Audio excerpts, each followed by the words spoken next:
Back already with an early edition of Type 40 Live, the live stream Doctor Who magazine show to kick off your week on Rumble, X, YouTube, and Facebook, talking all things Doctor Who from way, way, way back then to the right here and the right now, all in front of a live chat full of fellow friends, fans, and companions just like you. And glug, glug, glug.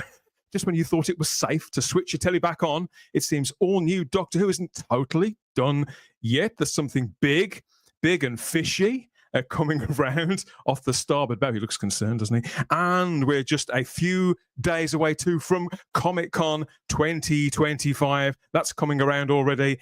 It must be time for Type 40 Live.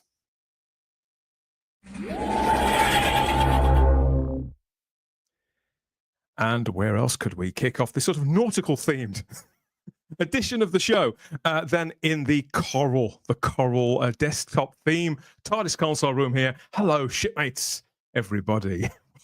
Welcome to the start of your week in Geek. Plenty to talk about, very specifically this time, and with a carefully selected to a group of pundits from across the Whoniverse. They can't wait to get started. We've been sitting on this one for a little while. Maybe you have too. We'll get into your comments as well on YouTube, Rumble, Facebook, and X, so let them fly. This one could be, is it controversial? Is it even divisive? I don't know. Is it wanted? That's another question entirely, but we're getting it whether we want it or not. So we're going to sort of unwrap it a little, crack it open, and see what we can find inside. Let rip there in the live chat, and we'll get right back to you. Of course we will. First of all, let's bring them on this time. No helmet, no deep sea diver's helmet, or even any sort of snorkeling gear. But he is wearing his customary baseball cap. It has to be the retro doc, Mr. Gary Akers. Hello, sir. Hey, everybody in the chat. Ahoy! Dan, considering what we were talking about tonight, I figured this was a very appropriate hat to wear. Make Doctor Who great again. Well, I should have had, if I'd have been thinking in advance a bit more, you know, we do prepare the show, but you can't think of everything. I should have had one of those whistles to bring people aboard. One of those. Oh, like in Star Trek, where they whistle people, people on board. Well, let's stop the show right now. Go out and get a whistle, and we'll start over again. No, that's a very good idea. Do it yourself. You do it there. Yeah, you do it as we're going along. Add your own sound effects to this edition of the show. It's good to see you, Gary. I don't it's very good to see you too. Any of the things we're going to talk about on this edition of the show, even though I've known you for a few years now, there's lots I don't know about your opinions on Doctor Who. So I do like fish. I'll tell you that. Whether that's going to translate into my opinion on this, I don't know. Fish to consume, or do you mean that bloke, the lead singer from Marillion? No, to consume. I love fish. I was actually going to go down and get a like fish sandwich to be eating during the stream today, kind of like as a tie-in, but I didn't have time. So even if it's just some crab sticks, I bet Tom from T12 Productions, I bet he likes a crab stick or two. Yeah. Or maybe he doesn't. Maybe he's sworn off them for obvious reasons. Fish this fingers. is a friend to all sea life and crustaceans everywhere. As for Marillion, I think Luke Walters is probably wondering, who the hell are they? Which classic episode of Doctor Who was he in? I'm so confused. I've only just started, pal. Stick around. I'm so confused. I Gary in the snorkel and scuba, and we're going to talk specifically about the war between the land and the sea. And speaking of fish, speaking big thing. Yeah, we speak specifically. Yes, me and Carly, me and Mr. War Doctor went out, and had some nice fish and chips 2 weeks ago, and that was very surprising. Oh, I love fish because it looked rubbish, and it was the nicest one I've had in Manchester. But yeah, very, very confused. Very confused. We in the Black Country do the very best orange chips in the whole of the United Kingdom, so I'm assured. What's an orange chip? Which meant the batter and the colour of the chips themselves are practically bright orange. Oh, that makes sense. That literally makes sense. A local delicacy. But I was just thinking how much fun it would be to eat a bag of chips out of newspaper, obviously, or that sort of greasy paper, on the grating there inside the TARDIS. I'd like to think that when the Doctor and Rose went off and got chips at the end of the world, that they actually, would they have sat on a bench somewhere, or would they have taken them in? yeah, who knows? We'll never know, will we? But that's a Big Finish story right there. So Big Finish is filling all the gaps. So right now, that's going to be the next box set. You can have that one for free, Nick. You can have that one for free. The fish and chip saga. And let's throw another. Curse of the orange chip. Yeah. There you go. Breaking, yeah. What is it? I'll submit for the short trips competition next year, hadn't I, with that story? Oh, there you go. And there's room for another little one on deck. I'm happy to say who. Yes, and here she is. It's Charlotte Shields. Hello, everybody. Hello. It did make me think, though. You're talking about fish and chips. About how, do you remember in the scene in the series 3 finale when Tennant and Martha and they had Jack with them? I remember Bowman telling a story that they did have fish and chips in that scene, and it was proper fish and chips, but they had to keep eating it because of the amount of takes. For continuity purposes. Yeah, so he said by the end of it, we were absolutely fed up of fish and chips because we had to just keep eating, by that point, cold food, which sort of ruined the enjoyment they had initially of, we can sit and have fish and chips while we're doing this scene. So that's popped into my head as soon as you started to talk. The smell of vinegar on the breath. Yeah, I hope nobody had any snogging scenes after that. Oh, God, yeah, especially if, I tend to find if you like vinegar, you don't just put a little bit on. Yeah. My dad does this. He absolutely cakes his chips if he's got fish and chips and vinegar. Yeah. Yes, I do fish like and chips now. There is a lot of nice places to eat down Cardiff Bay in that little area. So I think I probably know which chip shop they would have gone to. They may have had a standing order there, I would imagine. Oh yeah, the amount of scenes that they would, like you said, chips were a thing in the Russell era, wasn't it? There used to be a little like British shop, that carried like British goods and canned goods and stuff about 2 or 3 blocks from me a few years ago. They used to have the best fish and chips. I used to go in there all the time, but they're not there anymore. You can tell if it's a British fish and chips compared to other ones. You can taste them from here, can't you? I don't know how they went down with the doctor. I think he favours a sit down, doesn't he? Speaking of standing orders, as it's a Monday early edition of the show, we've got a standing order for a generous portion of David Milling, and I'm happy to say that he is here. He has been delivered. Yes. Hello, everybody. I like to never disappoint with my portions. Can I just say? Great shirt. Always large portions, especially in the kitchen. There you go. Generous portions to everybody out there as well. Good evening, one and all. I can report that on Friday I had chippy chips and a battered sausage because it was T20 night. And sorry, 10 minutes. How long before David mentions it? 35 seconds, but 10 minutes into the stream. You've not seen my new avatar yet, have you? There you go. There you go. Yeah, absolutely. There was a lady behind us, bless her. She was living her best life, and every time there's a bit of action, a bit of music plays, and she was singing along, that out of key. Even a locksmith couldn't help her. But she was having her best life. But I actually bought some Temper Bassa fillets. Is it Bassa or Basa? Bassa fillets, garlic and herb today. From Aldi. They've got them on special offer, everybody. So $2.99 for a pack of 2. They are lovely with some mashed potatoes and some garden peas. There's your tea for tomorrow, folks. Absolutely. So the Tuesday night is fish night. I like to have one. We haven't done the culinary segment on this show for actually a couple of months. Come to think of it. We really need Gordon Ramsay here tonight as a panelist. That would be and it's of course it's a lovely sort of thing, because I like to have at least one meat-free night a week, because I just think it's nice. I know you have one every night, Dan, but yeah, true. So it's a lovely thing to do for the preservation of our animals, if not our fish. There you go. I like meat. Go.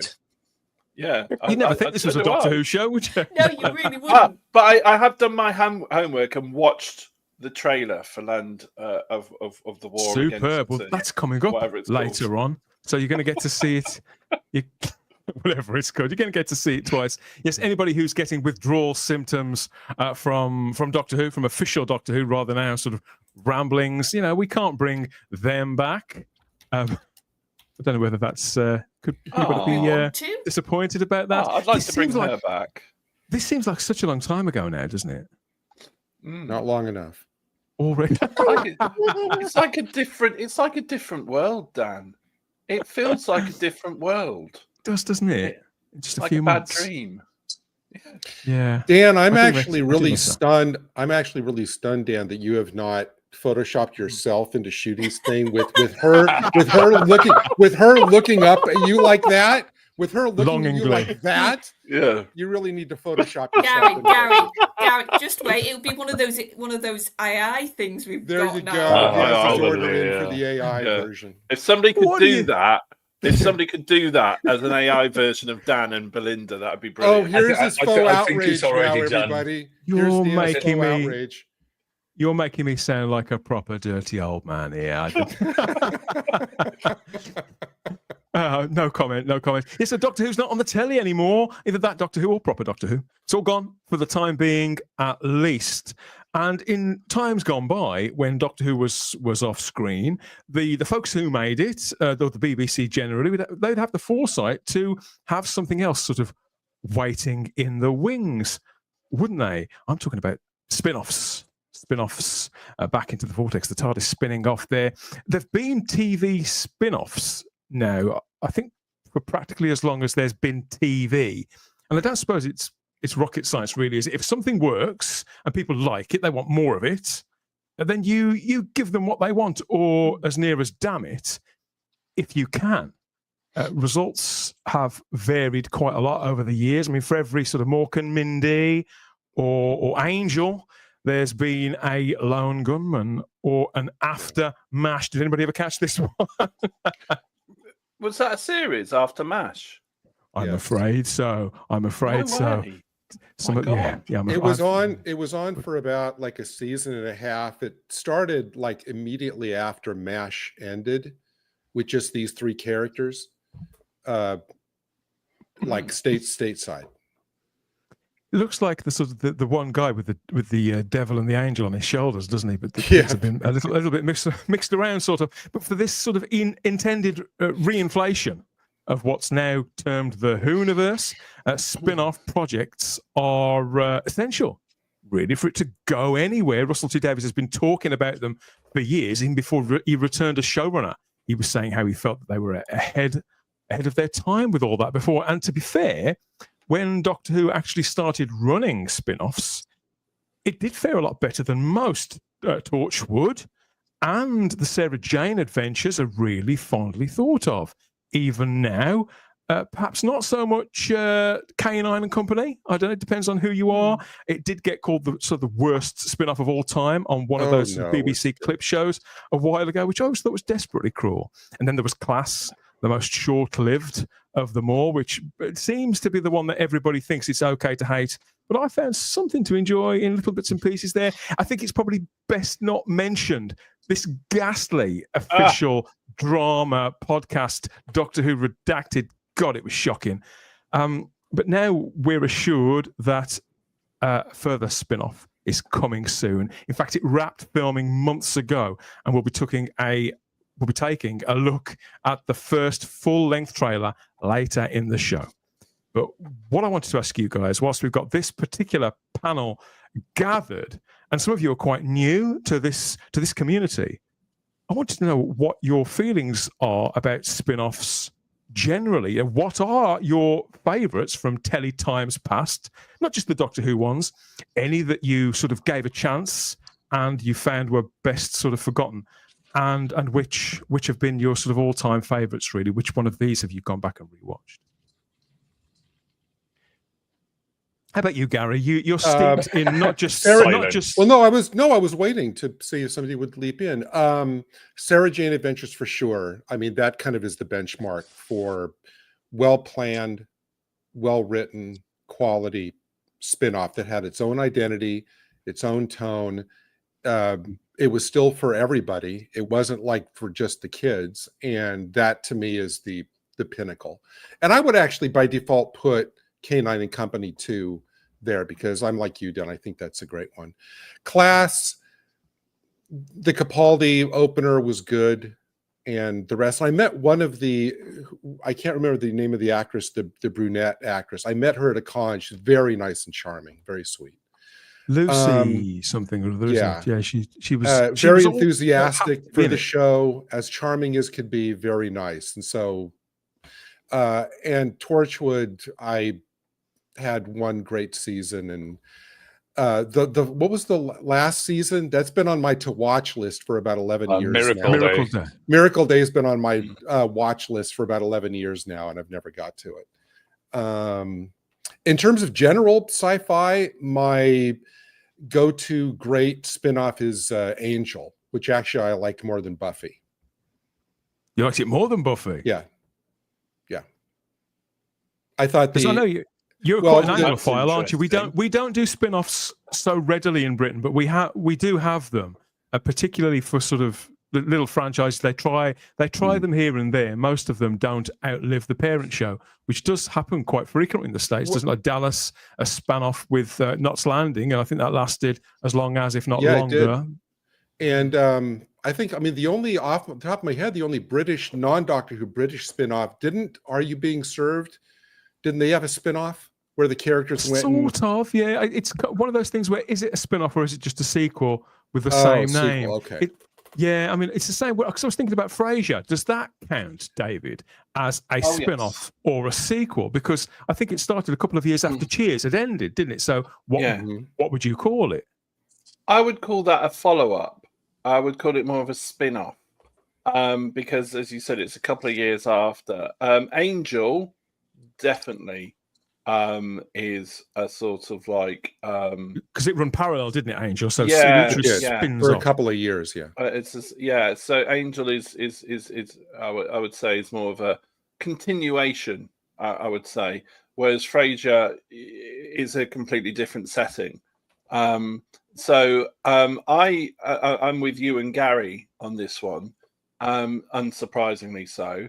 I love Canine and Company for its sheer awfulness, but it's quite cuteness, just not its shit. Look, I'm talking about production, comparing it to something that would be out today, but I love it for its own lovely piece of production. I do love the Sarah Jane Adventures, and what I particularly love most about the Sarah Jane Adventures is that they are well written, good story, believable characters, and also when the Doctor appears in the Sarah Jane Adventures, he's very much the guest, and he's very much the sort of because it's Sarah Jane's show, this, and she runs it beautifully. With respect to Torchwood, I kind of thought it was like, in some respects, a bit like the X-Files in a way. Very hit and miss. You'd get some really, really good episodes and then some god-awful ones. But the good episodes sort of outweighed the bad. And I've not watched Miracle Day yet, and I've read so much about it, about how wonderful it is, and I'm saving that for the winter. Most TV shows are a mixed bag anyway, aren't they? But I think that that there is extra sort of baggage and expectation that comes with spin-offs. what about the stuff outside of Doctor Who? Is there any that have sort of stuck with you over the years? Were you a fan of Robin's Nest, for example, which span off from Man About the House or George and Mildred or any of that stuff? Absolutely. All those wonderful sitcoms. Somebody I noticed in the chat has mentioned Going Straight, which was taking Richard Beckinsale and Ronnie Corbett out of the prison and trying to, see them what it would be like in normality again in Civvy Street after they'd been inside Slade Prison. And I really enjoyed that. Green Grass. Yeah, love that. Oh yeah, the Boise spin-off from Only Fools and Horses. That ran for a few series, didn't it? Yeah, I got the box set absolutely somewhere. adored that. Absolutely adored that. And I think mostly the spin-offs are more successful in the sitcom world, I would say, like Cheers and Frasier. After Mork and Mindy, of course, being the classic one, Nanu. They kept trying. Well, that was a spin-off too. They kept persevering, spinning off from Happy Days, didn't they, Gary? So I think it was 2 or 3 in the end, but none of them hit big in the way that Mork and Mindy eventually did. Tony Loves Chachi, and Mork and Mindy, and I mean, even Murder, She Wrote could be classed as a bit of a spin-off. But wait, from what? That exists in the same fictional universe as Magnum PI, I believe. Yes, it does. absolutely. Well, they did a crossover. Yeah, which is mad when you think about it. Retroactively, because they also span off the X-Files. And not only did they spin that off into the Lone Gunman, officially Charlotte, they also decided that Chris Carter's other show, Millennium, was going to be retroactively bolted onto the X-Files as well. So that sounds terrible. It's cheating. It's cheating. Horrible decision. But that's the thing. My premise is, if you've got a good story, if you've got good characters, of course spin-offs can work, because you don't have to necessarily have the main character from the main show if you've got enough things around them to sort of sink your teeth into and go, right, I want to watch that group or that character. And what they did so well in that run initially with Russell is he sort of had 2 core characters which you could spin off very successfully with Jack. Yeah. You had the whole backstory with the time agency, the memory stuff, the fact that you could have a more dubious main character. You could have a character which didn't have the same morals, didn't have the sort of same hero sort of image as the Doctor. So he could do some pretty nasty stuff, and he did in Torchwood. It was nicely juxtaposed, wasn't it? There were stories that could never really have been told in Doctor Who on 2 or 3 different levels. And they announced Torchwood very early in the day. I think that the first season of Doctor Who had barely even finished broadcasting, and there was an appetite for this. People loved John Barrowman in that character. Well, yeah, like I said, Jack was his runaways character you could go with, and then I quite liked the sort of the team they built around him, and they were all different personality types, and it was quite nice actually to have more adult characters. And I'm saying that in the sense of they were a bit more jaded. They'd done certain things. They were a bit more sort of weary than the usual characters you would especially have in that first run with Russell. I can remember. Now, I say this because the effects were terrible in Cyberwoman. The design was shocking. But actually, the story stuff in that episode, you never would have gotten away with Doctor Who. But having this idea of Yanto having his girlfriend that he'd taken from the finale. That was it. She was half converted, so you had this half converted woman, and the absolute heartbreak. And you could see he was sort of clinging on to her because she was still alive, but it's like, no, she's gone, let her go. And that idea of grief and the way Torchwood dealt with it, I thought was brilliant.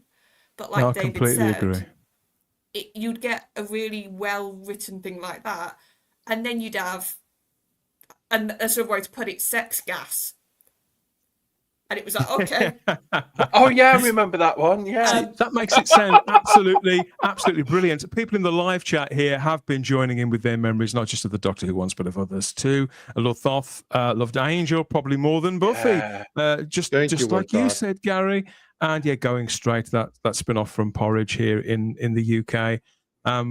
Sarah Jane Adventures I thought was brilliant. As garbage. Torchwood wasn't really for me. But Children of Earth was outstanding. But this is something I've noticed about these spin-offs, you see, in that what I found making this content, speaking to other fans, generally come to think of it before I was making content, but especially since I've been making content and doing that kind of show of hands thing, is it's become very clear to me that it's not uncommon for Doctor Who fans to have not watched either 1 or 2 or 3 or maybe even any of the Doctor Who spin-offs ever. People sort of pick and choose which ones are for them.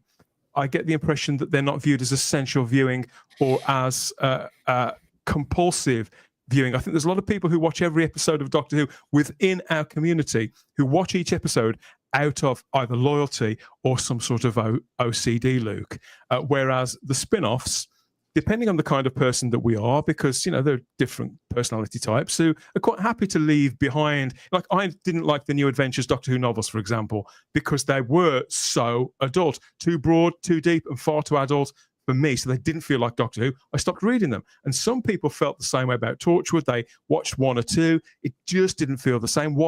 They didn't get from that what they look for in something that fills that sort of Doctor Who gap, and so they didn't make an appointment to view it. And it's the same with the various other ones that people picked and they chose which they were going to commit to in a different sort of way. So I think that the conceit of assembling a kind of Whoniverse means that you should probably embrace the fact that you can do what Charlotte was saying and tell those more precise stories or more layered stories, whether you're pitching to a younger audience or an older. You can explore that, or you can simply be a bit more niche with the production values. You know, the style of it be, if not experimental, be slightly more obscure and maybe alternative. Yeah, I think what they've done with the spin-offs in the Russell years was fantastic. He literally done the MCU before the MCU did the MCU, because something would happen in the main series, like the Sontaran ships would blow up, and then that'd appear in Sarah Jane, and then that would cross over. I think it was all very interconnected, and it become essentially essential viewing. Like, not really, but you could pick and choose. Be like, right, okay, you can have a look. Right, that's the Sontaran episode. You know, that's the sequel to the Sontaran Poison Sky. You could kind of pick and choose, and then you could see where Jack and went to the TARDIS and stuff. And I think, yeah, he literally done the MCU before the MCU. And I think when it comes to things like Class, and I know it was received very meh at times, but I know there was a lot of love and a lot of thought and effort put into the show, especially from the cast and crew's behalf as well, because you see they all talk very favorably about it. But I think it was very disconnected. It didn't feel earned. Like Jack, we set up Torchwood. Sarah Jane, obviously when Sarah Jane coming back, she's got K9, she's going off and saving the world herself. And then they kind of tie into the main series, but Class kind of felt like, yeah, cool, the Doctor's in the first episode, cool, there you go, that's the tenuous link. It kind of felt separate. And I think the more you look at it, it's a lot more of a gamble, isn't it? It's a lot more of a gamble to offer people however many 4 or 5 characters they've never met before and expect them to latch onto it and invest in it. You should have had something there like a Danny Pink or someone set up in a Jenna Coleman season 9 thing that could have carried it over. But then you look at Torchwood Children of Earth, that really is that was event TV. 5 days, 5 episodes, 1 story. Oh, mad.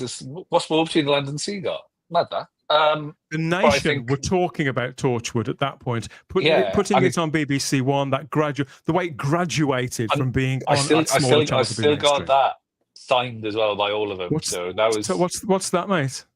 That's it's the DVD. So, signed by Eve, John, and Gareth. So very nice. Yeah, no, it was event TV, and you build up to it. Like, that doesn't really reference anything that happens in Doctor Who, and it doesn't really get brought up apart from Jack at a bar at the end of time when he's off sulking because he's killed his grandson. And Miracle Day as well feels very, very separate, and I know that got panned massively. But yeah, no, I think if we're going to do a spin-off, it needs to be earned and tied in. I think at least with this one, we have got Kate Lethbridge Stewart, and you've got the returning characters coming in. So, and people have been saying, "Oh, we would like to see Unit 1." So it kind of earned, like, I guess, yeah. Funny enough, they were actually. I think me and the missus were in. I think we were in the Ivory or somewhere down in Cardiff. And I looked out the window and they were filming literally outside, and I was like, "Oh, cool." There's what's his name? Russell Tovey getting arrested. I was like, fantastic. So, yeah, so I was in real life. We're joined by not in real Domgo life. here in the We're joined by Domgo here in the live chat, who says, "I always thought of New Who itself as a spin-off from the classic series." You see, who am I to tell him that he's wrong, Charlotte? Who am I? Well, no, that's the thing. Like, it's how the fans view it. And another thing that was so integral, I think, is at that time you had BBC Three for spin-offs. That was this perfect sort of testing ground. This sort of, they could put Torchwood on there. They could put these sort of things that they weren't quite sure where they'd put them on BBC One or BBC Two. And like, they really built up like the love through putting Torchwood especially on BBC Three. And it sort of got a big identity there. And I think what also BBC Three was so good for, it allowed these shows to breathe a little bit. So if they needed a bit of time to establish themselves, if they needed sort of that they could stand by themselves but not have the pressure of put it on BBC One on a Saturday night, and if it flops, it absolutely flops in the view of everybody. It sort of was this lovely little cosy corner, BBC Three, that they used to help with this spin-off mentality. And just very quickly, what also I loved about the spin-offs is it informed more about the Doctor through Jack's sort of experiences, and you could sort of see him wanting to find the Doctor again. That was a massive thread throughout all of Torchwood, and sort of him sort of feeling regretful and guilty but still wanting to find the Doctor. And then you had those lovely episodes in Sarah Jane when you did get Tennant come back and then Matt came back. And one of my favourite scenes actually of Matt ever is from Sarah Jane, and it's when he reveals that when he was sort of living his last bits of life back in the Pandorica sort of finale, he says to Joe, "But I came and and looked at you all. I came and checked in basically when I thought I was dying." Because she's I'm gonna have to course correct on that ever so slightly. He was on about Tennant's regeneration. David Tennant's regeneration. But I he was on about that. It was one of his like farewell tours, maybe, but it was this. I One of love them. that. Yeah, you know what I mean? But what I loved is that showed something about the Doctor that wasn't in the main show. Yeah. That he might not have, the companions might not have physically seen him, but he made the effort to go and check in on everybody. Yeah. And because they didn't have time to stop any longer in the main show with that, and because it probably wouldn't have been particularly relevant at that moment in time, here's a place to talk about it where it would be relevant, where I don't think it would naturally come up, but it was certainly valid. I mean, somebody in the live chat here mentions about how naff Torchwood was naff, and you could say that. I can see why people feel that way, but what I think that again depends on your sensibility. I think with certainly with Torchwood and Sarah Jane, and with Class to a lesser extent, because I think that was a sort of mix of the two in some sort of strange way. But with Torchwood and Sarah Jane, they made them both distinctive. You know, it's not going to be for everybody. Each of those series has its excesses. You know, Sarah Jane, there's a lot of, you know, the Slovene kind of appeal of some of the monsters, for example. They realised that probably the main show was a little too big for that, but that was a lot of fun. A lot of people enjoyed it, and so they're able to explore that and really have a lot of fun with it in Sarah Jane, and sort of move it away from Doctor Who more so. And with Torchwood, they could be. I think some of that was deliberately kind of a little bit naff and almost and almost gratuitous with a small g. And they could see how far they could play with those things, knowing that the familiarity with at least that central character and the sort of the connective tissue was enough that people may stick around. And you know, if they didn't, they didn't. I think that generally speaking, we've got more to be proud of than not. I'm duty bound, of course, to mention the K9 series, which aired on which channel was this? Disney XD, I think it was called at the time. Of course, we had Paul Tams as a guest on this very show. He gave us the behind the scenes details about how that series happened. Absolutely fascinating, and it has definitely got its fans, but it's not officially part of the Whoniverse. And somebody's asked here in the live chat, does Star Trek Voyager count as a spin-off of Star Trek? I count those things as different, you know, in the same way that the CSI franchises, the NCISs, you know, at some point when you've got that many of them rotating around one another, you think, okay, now it's franchise, it's bigger than a spin-off, if you follow me. How many of these things can you sustain? and with Star Trek, I think it was like that by the 90s. There were so many shows, and I think DS9, I think, counted as a spin-off from TNG because some characters moved over into it, ran in parallel. And you could say, therefore, that Voyager was actually a spin-off from Deep Space Nine. But they actually started, I count that more as a sort of the next series in the franchise. Yeah. So that's when you get into shaky ground, I think. There are exceptions to every rule.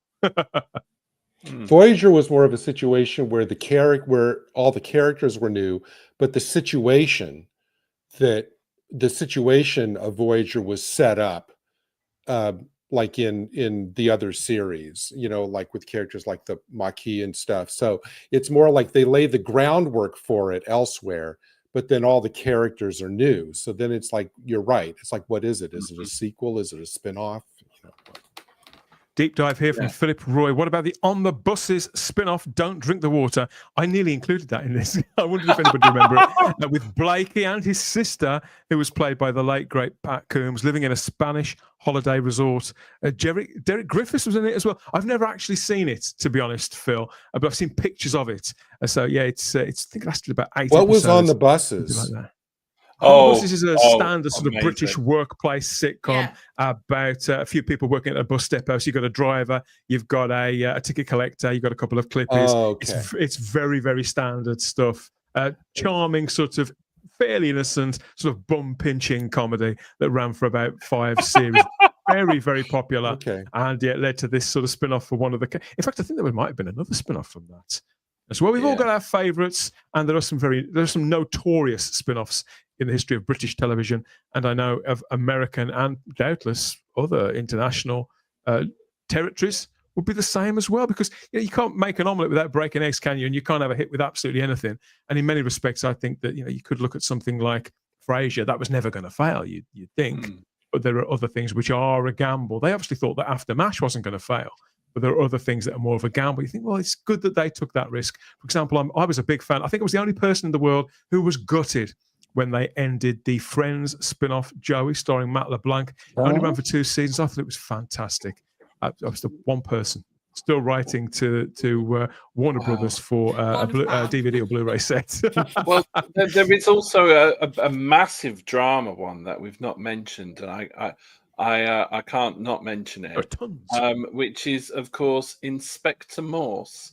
That obviously generated the spin-off of Lewis, and also a prequel spin-off of Endeavour, which at one point was actually more popular than the John Thor version. Was it really? Yeah, it was. It was massively for a long time. And that went on. It went on for. I think it went on for a lot longer than the original Morse. But it was just so beautifully done, and the lead carried that show. Absolutely, he was brilliant. He was wonderful, especially because he's a Scouser, and he was talking in a wonderfully RP sort of way, wonderful Oxfordshire sort of way, and I have to make the time to see that, because I did love the original Inspector Morse. People have been asking for a little while now about covering the upcoming Doctor Who spin-off. And I thought it could be worth hanging on for just a little bit longer to talk about it, especially when this teaser image appeared a couple of weeks ago ahead of San Diego Comic-Con. Lo and behold, though, when the schedule was published for the, it's a 4-day event, isn't it? It's running from this coming Thursday through to Sunday, the annual San Diego Comic-Con for 2025. When all of this was published, strangely enough, there's no sign of anything from Disney connected with the war between the land and the sea, or at the parent show, Doctor Who. So it takes place, of course, in the usual place, San Diego, with Disney always a big presence there. But in recent years, even the biggest studios have sort of been falling back a little, haven't they, Gary? Thousands of people, tens of thousands of people go from all over the world to this event at the San Diego Convention Center. You've been, haven't you? Oh boy, it's been, I can't even think how many years that it's been. And then it became this kind of, just like overblown population explosion of attendance and stuff, and where I thought I can't, I couldn't with those crowds. It's like I couldn't deal with it. But it's and actually, was it? I think a couple of years ago when all of the major studios started pulling back. Maybe that was during the the dark times of the pandemic and stuff. But actually, and so all the actual comic publishers and comic creators were able to kind of step front and center, and everybody said that was great. They appreciated having it not be 4 days of advertisements for movies and stuff, and to give comics. Yeah, I saw that from the comics community as well. And that was a surprise.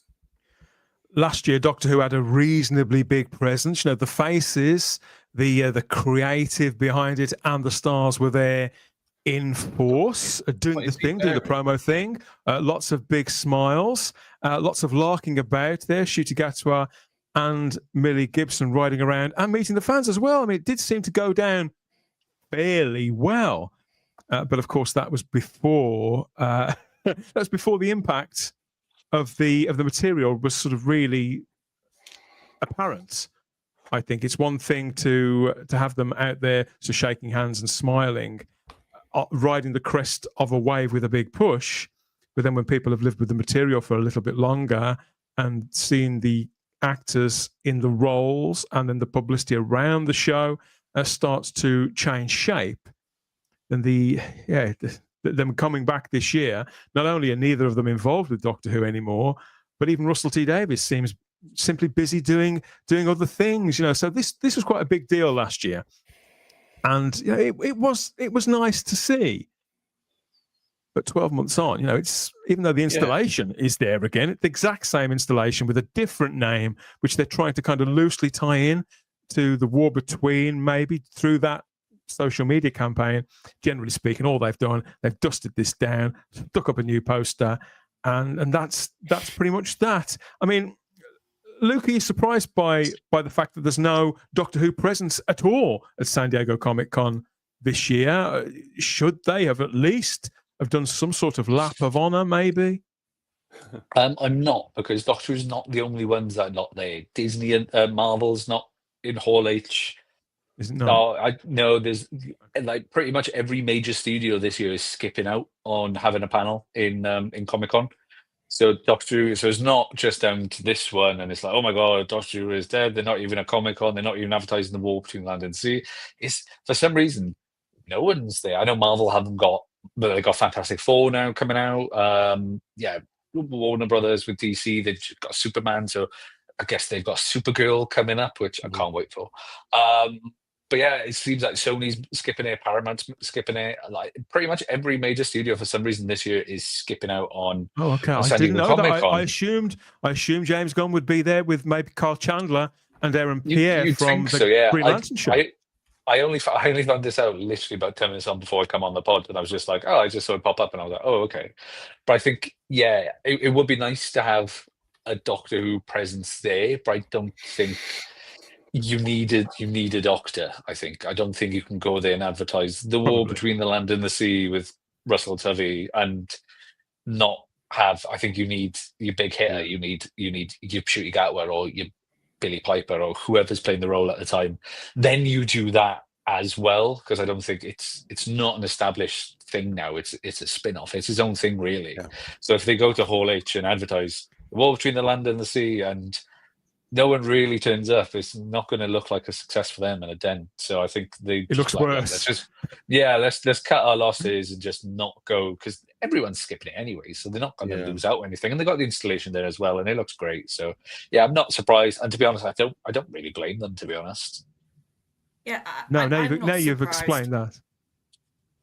Well, I'm not surprised. It makes sense. Because I was like, well, if they was to go, even if it was just Russell, for example, with some of the cast from Land War Between, whatever it's called, even if it was just that, every question would be, is Billy Piper the Doctor? When's it coming back to series 3? Yeah, it is. Yeah. Questions they haven't got the answers to. Are you on a hiatus? Like, all of those questions would just, that's all the fans really care about right now.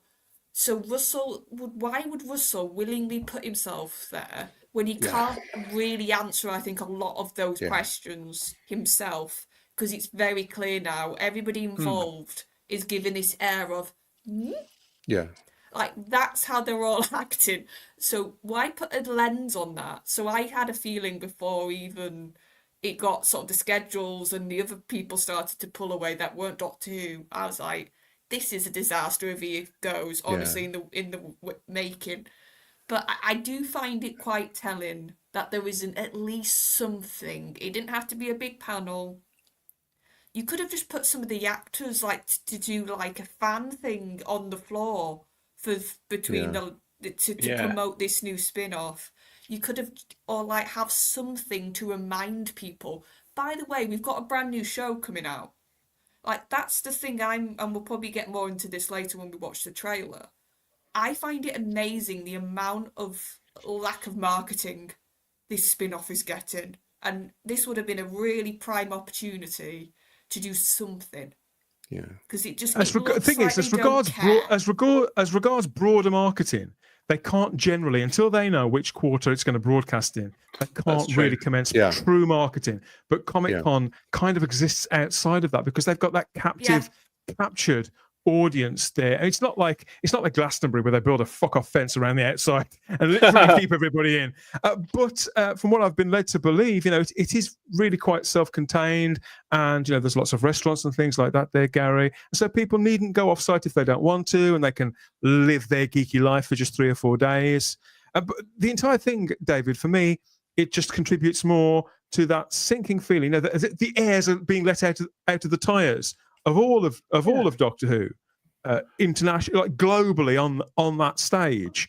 And there is a panel of sorts with a bunch of fans called The Future of Doctor Who, happening in one of the sort of satellite venues, a bar in the general area. But they have that every single year, and it's always with the same 4 or 5 fans, people from the conventions community, people who are on staff, basically. So, it may keep people off the streets for a couple of hours, but it's with the best will in the world, it's insignificant. It's like a parlor game, really.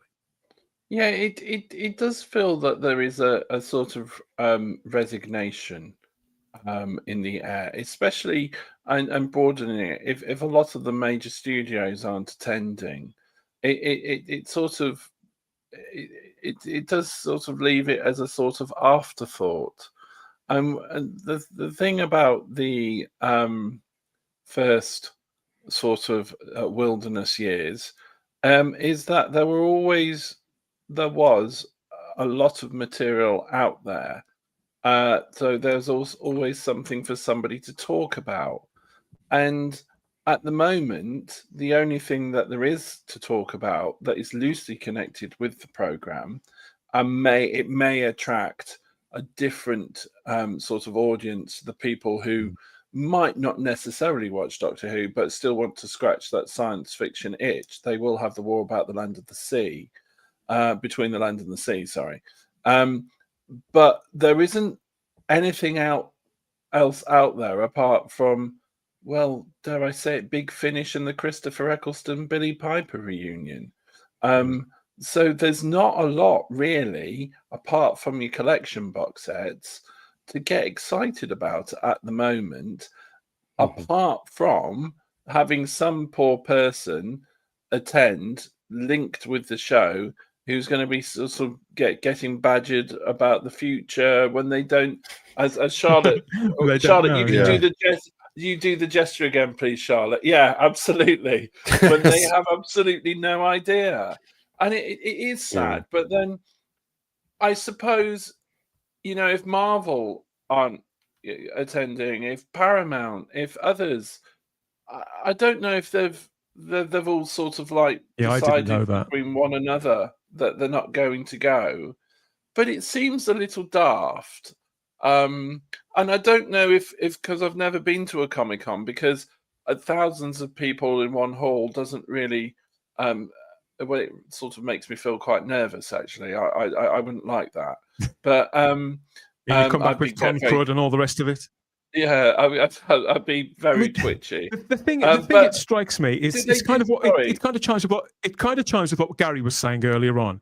Yeah. This whole event started out as quite a niche thing, and it didn't necessarily matter what the big studios and franchises were doing, whether they got something going on or not. They would have originally found something sort of creative or playful to do, even involving a brand which might not necessarily have anything in production. I think they would have done that a few years ago. So yeah, I think it's a statement really of Comic-Con sort of pivoting back at the fact that all of those other big brands aren't there. It's notable, obviously. Is it a sign of the times, of the death of geek culture? I don't know, or maybe people are just happy to watch these things at home, David, and not experience that kind of the crush, the hordes of people and things. I was going to ask a very brief question, if I may, because as I don't know how these work, do they, like each year Glastonbury has a surprise, a fake band that turn out to be a surprise band or a couple of surprise announcements? Do they do that sort of thing at Comic-Con? Normally, the big surprise announcements are usually from the comics companies. Like they're announcing, like, "Oh, here's this big new series with this creator or that creator coming back," and usually, that drives a lot of the comics buzz for the next few weeks because they like to do that. I can't remember a studio doing that kind of big shock for a surprise. I think there was sometimes now and again you'd have like a surprise actor be announced, like they do a panel, and I could be wrong, and the chat will probably correct me here. I think they did that with Loki once, that like it was a normal Marvel panel for one of the MCU movies, and Tom Hiddleston came on stage and announced. Yes, I saw that. He was going to be Loki in something. So they. I was about to say that they did it with Patrick Stewart when they were bringing him back, when they were announcing the original season of Picard, but no, that was STLV, the dedicated Star Trek event, wasn't it? So I think you're right, Charlotte. That's the only. I can't think of one for a long time. And I think, did they do that with Robert Downey Jr. when I think he first got revealed at a Comic-Con for Doom? Yes, he did. Yeah. He walked off stage. Yeah. Yes. Yeah. Now and again, they have actors who sort of walk on and say, "Look, I'm in this movie." But here's the other thing, and I think this is what they're just buying into. Like, you don't need, if you want to create buzz, now you can just put a trailer out. You can just put a clip out. If it's a big enough IP that people are excited about, if it's something that fans are already sort of anticipating, they don't need to sort of physically send people anymore to a Comic-Con. I mean, for God's sake, Wicked's coming out later on this year. As soon as that trailer went out, it broke records on YouTube. It got millions and millions of views. And they literally just had to, like, the week before say, "Oh, by the way, the first trailer's coming out at this date." And people watched it and went crazy. So they... But Charlotte, what you're saying though, Charlotte, is kind of examples where like the buzz is already out there. Like we knew there was an Adventurous movies, and these conventions like San Diego kick the buzz that's there up to the next level with some big reveal. But the difference here with this franchise is there's no momentum to the franchise, to Doctor Who right now. There's no buzz going on for San Diego to kick up to the next level. Well, that's kind of the difference. If you'd had Russell come back in a blaze of glory with a new Doctor that went really well, I think they would have been there this year. We'd be singing a different tune. Jess says the cost of entry to Comic-Con, the 4 days in 2025, is between $250 and $350. That sounds like a lot to me. I won't. And that's not for hotel stay. That's like just getting into the floor of the convention. And Jess gives us a further breakdown there in the live chat. Gore Vidal says, I think George Lucas and James Gunn are going to be at the event. Speculation is that Gunn might drop a Supergirl and Lanterns trailer or announcement. I think he'd be mad not to have something in his back pocket, given the fact that Superman's gone as well as it has. But then again, it's only been a fortnight. I'd have probably prepared something either way, either an apology or that kind of lap of honor or bow and take your flowers. I've not seen it yet. So, but the thing is, putting things like that together would be pretty inexpensive. And you think, okay, well, I'd rather have something than nothing. I don't know who's going to be there. Looking forward to seeing George Lucas because obviously he's 80, 81 and he hasn't done many events. So having him there could be. I don't think he's done one ever. No, he's never done a Comic-Con. This is his first time there. Yeah, that's why they're making such a big deal over it. So that's cool. Let us know if you're going. If you're going to get on board with that, you're going to be watching the coverage. Have you ever been to Comic-Con? And what about spin-offs? What's your favourite spin-off from the past, either the Doctor Who ones or from across TV as well? It could be geek culture. It could be the stuff outside of that, some of those sitcoms or whatever. Let us know. Let us know in the comments. Within our own universe here at Type 40, there's the Type 40 Doctor Who podcast available across all major podcatchers as always, and at our home feed at type40.podbean.com.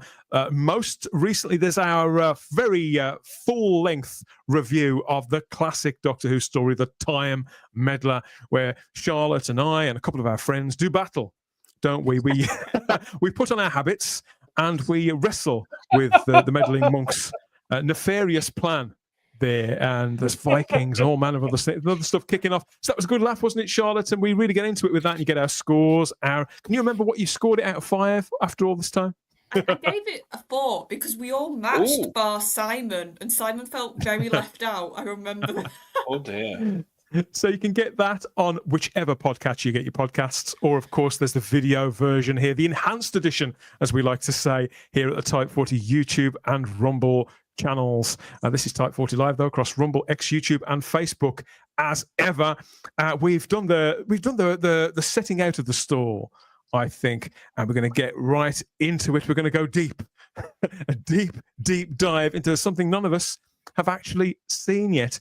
That's coming up when we return. So be sure you've got something to chow down on or to quaff as the conversation continues. Now it's time for the Type 40 Live Doctor Who ad break, putting the 21st century on standby, as always, to twiddle the dial and wiggle the aerial and tune into genuine TV gold from times past, where Doctor Who legends were flogging us all manner of everyday household tat. See which of these you remember, and we'll see you back here in a couple of minutes.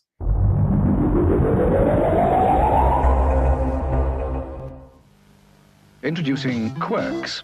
Different because the chocolate's on the inside, not the out, and the outside's on the inside, not the in. So they're possibly the first ever inside-out, back-to-front mints. Don't be backward in coming forward to try them. They're delicious. Whether you're uncleaning the windows, fixing your upmake, or just putting your best foot backwards, the delicious taste makes the fly simply time-fly. New Quirks, possibly the first inside-out, back-to-front mints. Try some yesterday. Oh, this sore throat hurts. Oh no, don't swallow, don't swallow! That hurts. Oh, what's he got now? Oh, Strepsils, anaesthetic throat spray. That's new. Oh, anaesthetics penetrating the nerve endings. Pain's going. Strepsils quick, doesn't even hurt to swallow. Think we feel like lunch. New Strepsils anaesthetic throat spray relieves pain fast. Ready? Almost. Relax. You're doing fine. You're not doing so bad yourself. I assure you it's all down to good investment. Have you used Friends Provident? Friends Provident? I'm not in that league. Still saving. They could help you do that too. Look, you should see a specialist. Oh? It's only my financial advisor. Friends Provident. Of course. We've grown big by being recommended.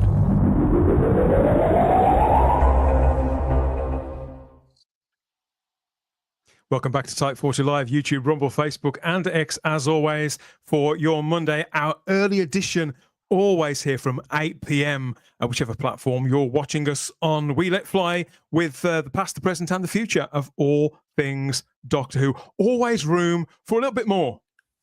Yes, well, maybe. Once he's having a good look. See if he can make it between the other two guys. Yes, so we're back here on the panel. Who's here? The gang's all here. Look, wearing a turban. No, I mean, it's so funny. I can't change into a onesie anymore because it's too hot. I thought we're going to have to apologise for cultural appropriation there for a minute. No, I'm wearing my bunny hat.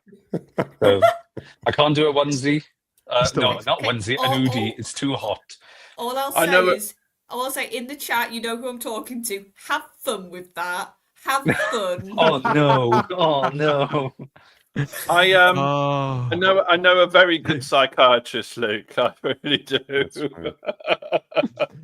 Yeah, keep polishing it up, mate.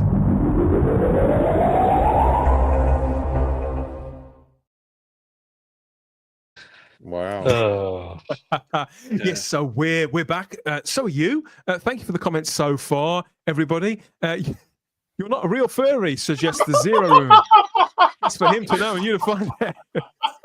Don't take it off, Luke. Leave it on. Come on. Leave it on. Oh, good grief, says Richard Brooks. You've not lived until you've had to explain to your parents what a furry is. We'll change it. This is Tyson Fury's Have you, Charlotte? Have you had to explain? Yeah, because oh my god, she got told a story that when she was in Tesco that this woman met two people that were dressed as bunnies while they were in Tesco, and I had to be okay. Oh no. She was like, "What? So what are they?" And I'm just like, "Oh no." Like Luke says, that hat belongs to Tyson Fury. I just think of Woody from Toy Story myself, rootin' tootin' and all that stuff. I love Toy Story, but that's just me. We've got Garbage in the live chat with a smiley face. Stephen O'Neill says, "I always liked John Pertwee when he did the Green Cross Code public information films in 1976.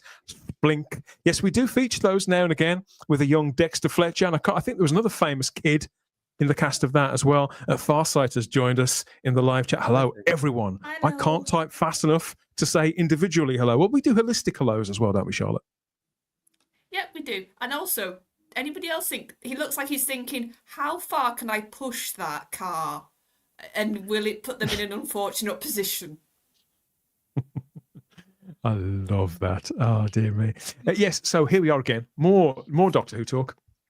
And something we've been meaning to talk about for a long time, as I've said. So, yeah, here's the situation where it stands now. So whether Doctor Who does return itself anytime soon, in whatever form, wherever, and starring whoever, that seems to be quite a way off, doesn't it, in light of what's going on between Disney and Bad Wolf and everybody else in the equation, really. The only certainty we have is the delivery of this next chapter of sorts in the form of a 5-part event series, The War Between the Land and the Sea.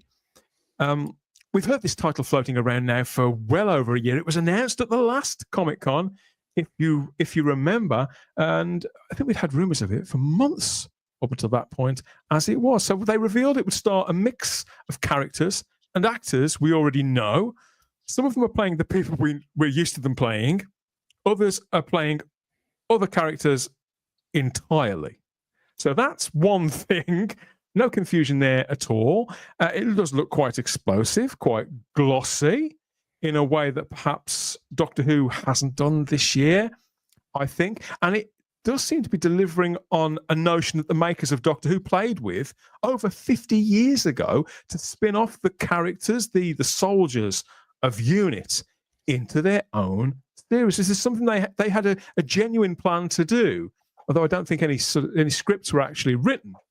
It was Barry Letts, wasn't it, and Terence Dicks that were looking to do it. And here we are, all these years later, and it is kind of happening because UNIT, the UNIT cast that we've become used to over the last couple of years, they seem to be forming the bulk of the main cast of The War Between the Land and the Sea. This is all very cozy. I mean, that guy in the sandals there, God, yeah, all smiles. I'm trying to be generous towards this and give it a bit of a fair old shake. And I thought this picture was quite sweet. If they're enjoying themselves and they do good work, then it's absolutely fine. But a lot of water, pun intended, has gone under the bridge since we first heard about this. Never mind when all new Doctor Who commenced. We've got a synopsis for this entire event series. It says, when a fearsome and ancient species emerges from the ocean, dramatically revealing themselves to humanity, an international crisis is triggered with the entire population at risk. units step into action as the land and sea wage war. I mean, that does sound very Torchwood Children of Earth.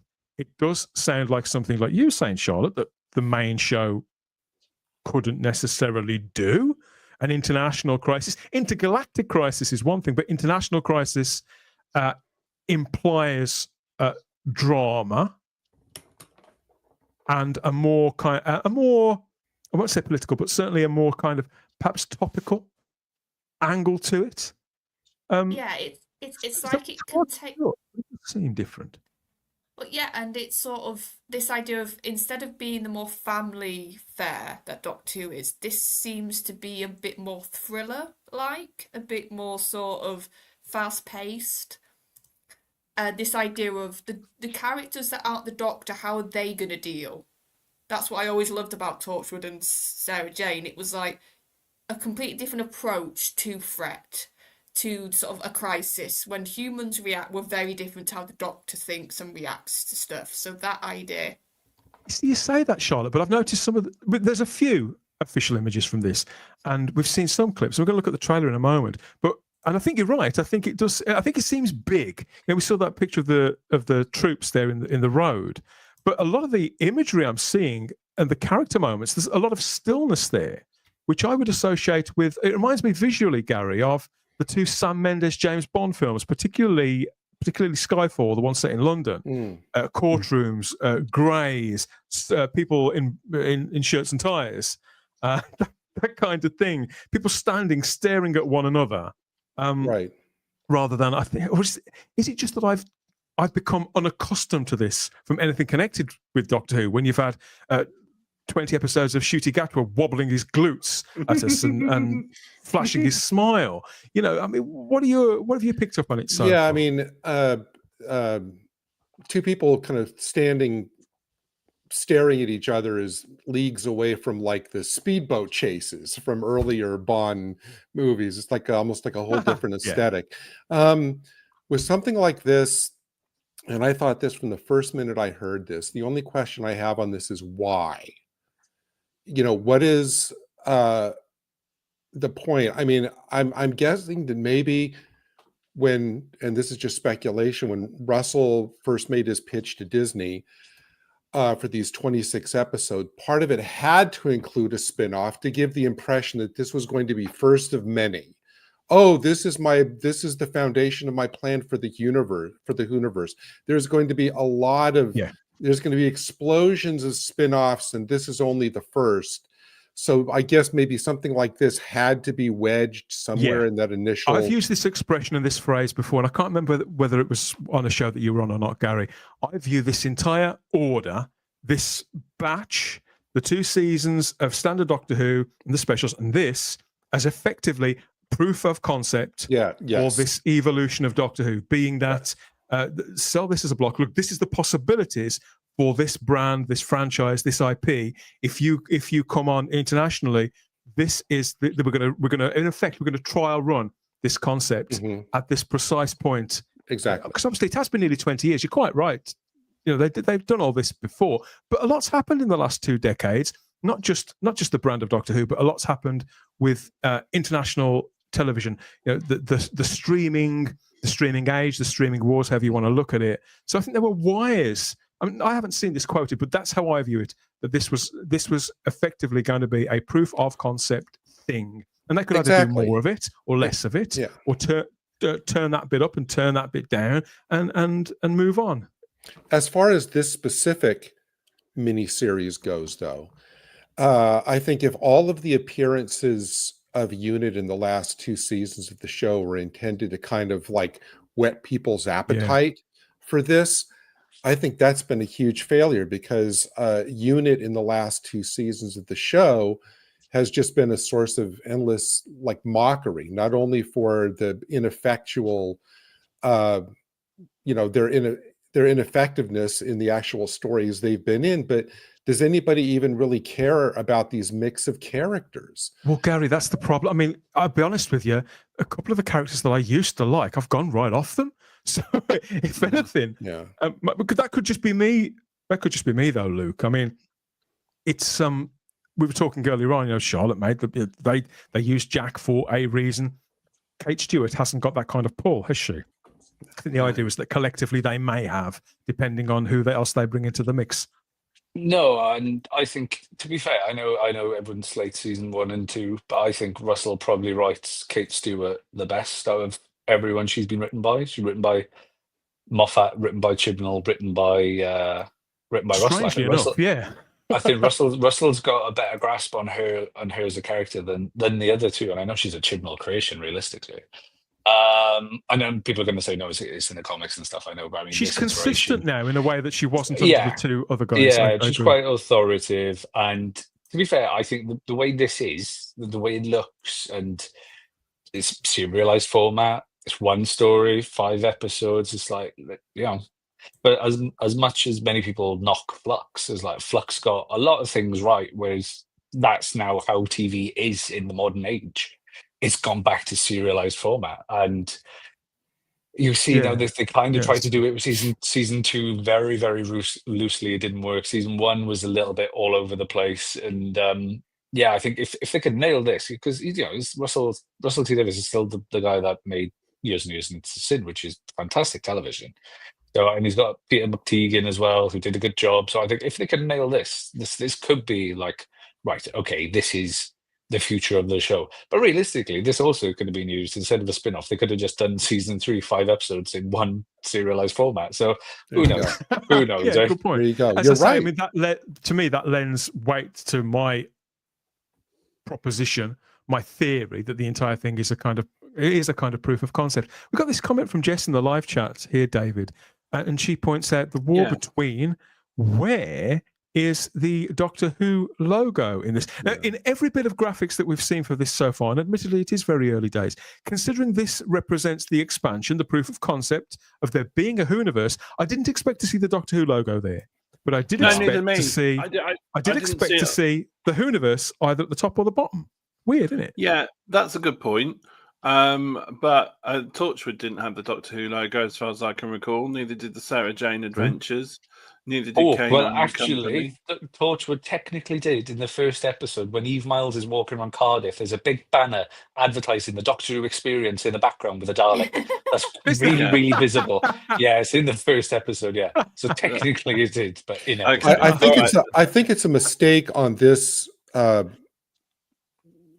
design, this ad right here. I think it's a mistake for them not to have at the very least the unit logo. Something to show people that this is even tangentially tied to Doctor Who. Because right now, nobody, except for us and people we already knew about it, would have any idea about what. I think that could work in. I think that could work in their favor, because if it's not immediately apparent, Charlotte, to straddlers, to the casuals, to the not we even, because lots of the not we enjoy Children of Earth. I think this could, depending on which sort of slot they put it in, and depending on how many references there are or not to the Doctor in here, they could actually market this and sell this to a completely different demographic who perhaps wouldn't go out of their way to watch anything genre related, and who aren't going to be too put off by a bit of it.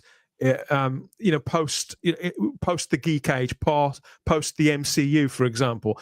As long as there's characters and drama there underpinning it, that is stakes that we recognise within our real world or interpersonally. That remains to be seen, I know. Yeah, I think they know, dependent on where you are right now with the brand of Doctor Who on the show, you would probably, if you're a fan of Doctor Who, you're probably going to watch this anyway if you still got that want to watch something that's connected. So they don't need to plaster it full of Doctor Who imagery.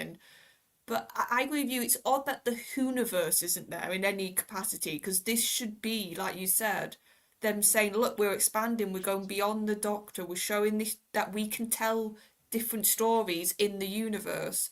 For me, that was surely the point of the Whoniverse. That implies a loss of confidence either in the material or in the Whoniverse. I don't think it can be both. It really does. And sort of my problem is with Kate. I feel like they've kept her still. They've not done enough with her.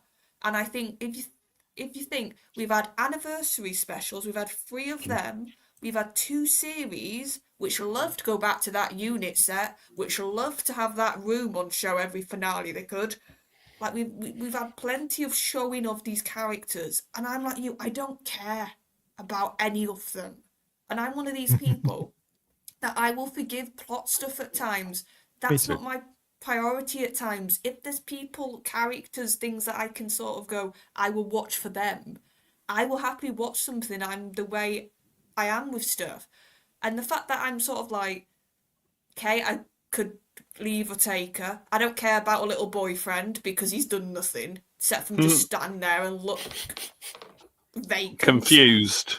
Like, Colonel like, Sim. I said, like Shelley, like she had promise and then they left her to do nothing. And then I'm gonna be honest, I thought she was a horrible piece of work in the finale. The most recent ones. I liked her in the Star Beast quite a lot, and I've just gone right off her.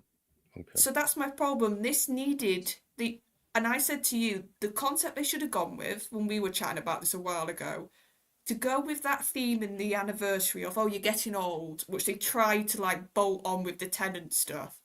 Have Kate retire in the anniversary specials. Have her sort of go, I'm going to have one last bit of glory saving the Earth, and then at the end of those specials, no, it's time for me to step back. And then have a Star Trek 6 moment. Yeah, and then have Shooty's era, and this, a big extension of it, be a new head of unit, being in place, finding their feet. You could have the sort of the tension of Kate's crew who was still there, not liking the new person, and having to sort of accept them. There's so much character stuff you could do by just letting Kate gracefully step away and have a new person come in. That's what I think they should have done all the way through Shooty's run now. I really Maybe do. there will be something like that happening. Obviously, this is written by the Doctor Who present showrunner, Russell T Davies, and Pete McTighe, who's written several episodes of Doctor Who now. So there's Praxius and Kablam, and most recently, what did he write? It was Lucky Day. Lucky Day. He wrote. Yeah. God. Yes. Dear. So I always say with Pete I McTighe, really liked Lucky Day. I loved We know. it. I always say with Pete McTighe, I like the stuff he's done that's not Doctor Who. I can't sing the praises of Wentworth enough. Wentworth, every time he steps up to the crease when it comes to, I'm doing it now. Hey, I know. He's infecting us all. He loses his stumps, I suppose. But here it is. This is the first official trailer. People got this at the end of the Reality War, the season finale. I didn't have the heart to look at that after the Reality War, quite frankly. But better late than never. Let's take a look at the trailer now. The tides have drawn us together. We could make a difference, you and I. End the conflict between our species before it's too late. I don't know why you chose me for any of this. You have to stop! Will you trust me, Barclay?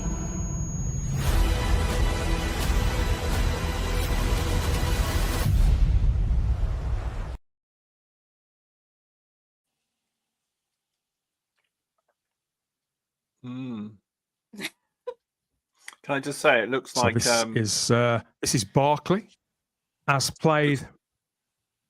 Well, this is Barclay as played by Russell Tovey, an actor I've never been particularly keen on. I have to be honest.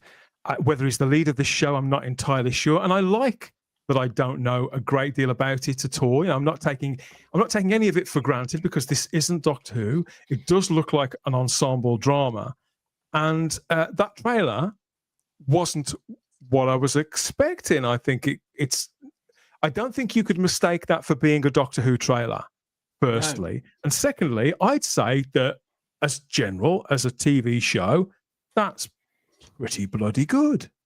I like it. I like it a lot. What stands out to you about it, David? It just looks serious. It looks like there's going to be some jeopardy in there. Russell plays conflicted very well, very, very well. And I'm wondering if that's why he has been cast to add some much needed gravitas, jeopardy, and good acting ability into a sort of Doctor Who related program, because I do think it can't be carried by the previous unit lot for the very same reasons that you have already given. I actually am really looking forward to it because of that. It's got quite a very serious and dark tone. The only thing I will say was slightly unbelievable is when him hiking up the mountain top or whatever it was, looking like I've fed him steak pie and mash. I think that looked a little bit improbable, but apart from that, I actually thought when I watched this earlier today, because I knew we were going to be talking about it, I actually just went, yeah, I'll watch that. Yeah, this looks really good. I'll give this a go. You see what I'm saying about the general public? I think this could catch the eye of people who are perhaps used to some of those high-end dramas, the stuff like Bodyguard from a few years ago. And that show that was it Line of Duty, all that. I know that it's not. I know it's genre, but I think at first pass it kind of looks that it could belong in that sort of world. I say Russell Tovey, I've never been that keen on him, but I have to say that I've never really seen him be bad in anything, if I'm being objective about it. And now he's got this kind of salt and pepper thing going on. I don't know. Perhaps I'll be won over a bit. I don't know. So I'm not even put off by him. No, I mean I think, the fish lady, if we were going to call her that, Captain Birdseye, I think she looks like well devious sort. So I think that's going to be because it looks like, from the impression I got from watching the trailer, that she's going to be playing him somewhat, and I thought, yeah, bit of that, bit of double crossing, intrigue, bit of jeopardy, duplicity. Intrigue, yeah. I'm in for that. Yeah. So there are people who've been insisting. People have been insisting for the last 10 years that Doctor Who has always been political. Nonsense, absolute nonsense. Doctor Who has now and again been topical. The 2 or 3 times that it was political before the era of woke were pretty much a complete and utter disaster creatively and with audiences. So Doctor Who it's not always been political, but when it's topical, it can be quite effective and being dramatic too, to tell these kind of stories. As I say, lots of people looking very, very serious in the higher echelons, in the corridors of power. I think this, and we get lots of personal touches as well, human contact, human interest. That's the same way I'm trying not to bang on about Children of Earth too much, because it could lead to a great deal of disappointment, Luke, when people love it so much. But it does seem to me that Russell T Davies knows that people love that, and that this could be a swing for the same fence. Yeah, if you look at the dramas that were produced back when Doctor Who was first reintroduced in 2005, and you had the spin-offs, you had not the spin-offs of Doctor Who, but you had the influx of Atlantis, Merlin, Robin Hood, and then towards the tail end like Game of Thrones, where you had the more fantastical, mythical dramas. Now, and that's what the UK used to produce, and used to produce it really, really well. And now the thing that is the bread and butter of the UK industry, and it's doing well. And you mentioned them, like Line of Duty, Bodyguard. There's so many more that I can't remember now, and I had them just now. Big co-productions.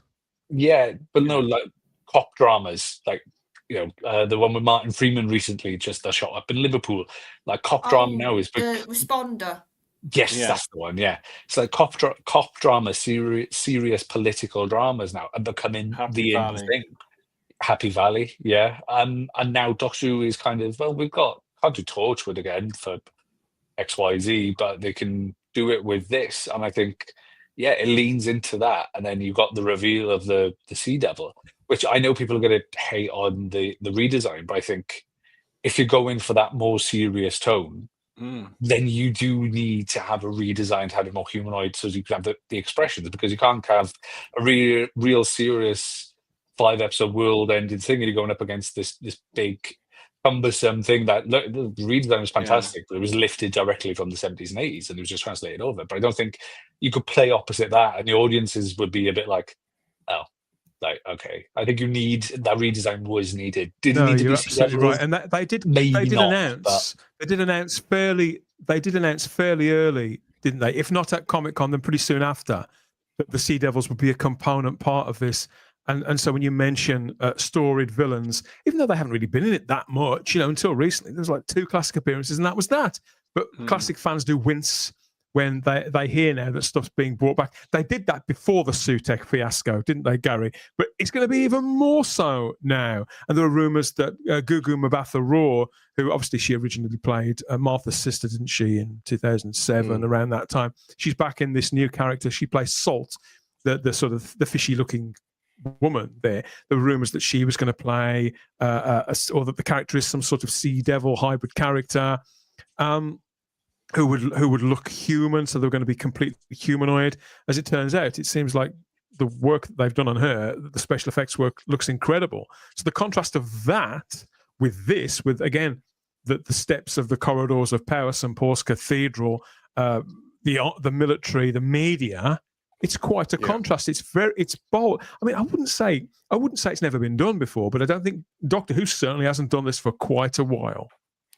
I think any references to the older stories are probably just going to be tossed off in a line or two. They don't matter, like at the hearing. I mean, really? Warriors of the Deep actually chronologically takes place after this. Wasn't Warriors of the Deep like in the 2084? So they can't refer to that yet. So all they can do is refer to whatever happened, for the Sea Devils story. For a moment, I was kind of interpreting this like David did, where it's like, well, is she going to be playing it? But then I thought, no, you know what? They're going to end up defaulting to the whole interspecies romance thing where he falls in love with the fish lady and she with him. I think that's, I'm going to call that now that's how they're going to go. I'm also wondering what the message. I'm wondering what the Russell Tovey is gay, and Russell T Davies. What I was wondering though, Gary, because what I was wondering, I think we have a time delay. Gary, what I was wondering is though that Russell T Davies has stated several times that he casts gay actors. He will only cast gay actors in gay roles. Obviously, Russell Tovey is gay. Okay. So I did wonder. Yeah, I did wonder. Does that rule this out? Because if he's going to cast a gay actor to play a heterosexual, or albeit interspecies relationship, that would then imply that Russell T Davies is a hypocrite. I mean, who'd have thought that? Well, okay, I'd forgotten about that. I was aware that he said that, but I'd forgotten about that. Well, like I said, I'm reserving judgment. I'm not prejudging it. I'm just. I don't know, these scenes that they put in, it makes it kind of hard to tell. I don't know. This looks a bit Fantastic Four, doesn't it, Gary? Well, they have the Pedro Pascal analog, the guy there on the right. So maybe you're right. Maybe that's what they're going for. But it's got Colin McFarlane that lives 5 miles down the road from me. You know what I was really hoping? It does the same character that he played. He originally played in Torchwood, Children of Earth. I mean, it doesn't. It doesn't fit. This doesn't fit the tone that the trailer's going for. But the trailer does not look like action adventure. It looks like more kind of quiet, staid kind of drama. It seems like they're not doing the action adventure. Had they gone for the action adventure, I would have liked to have seen, for example, like Morris Gibbons on his Segway at the beach, and then the Segway turns into a jet ski, and he's like, jet skiing after the Sea Devils. It's like, that would have been good, but that doesn't seem to be the tone that this is. Is he in it? Bring back Morris. Yeah, is he? I absolutely loved him. He was fantastic.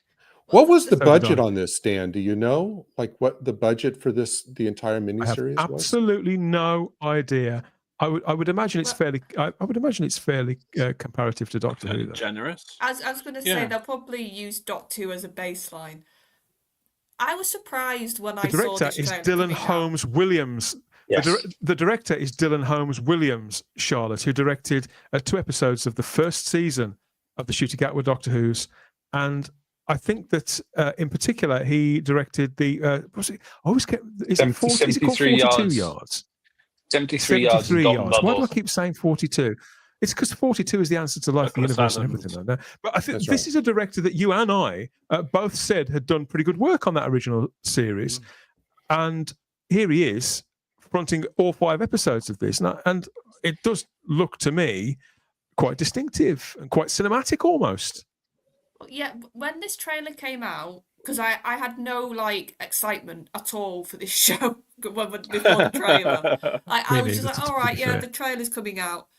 I was surprised at like you. I was like, actually, this is a damn good trailer, because like you said, it's snappy, it's quick in the good way that it gives you little bursts of stuff. Like, oh, what's that? What's that?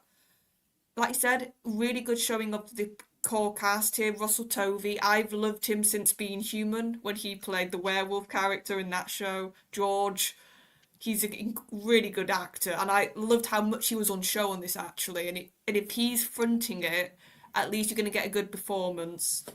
I was surprised, like you said, of the sort of how harsh, and that's the word I would use, the sort of the feel of these scenes.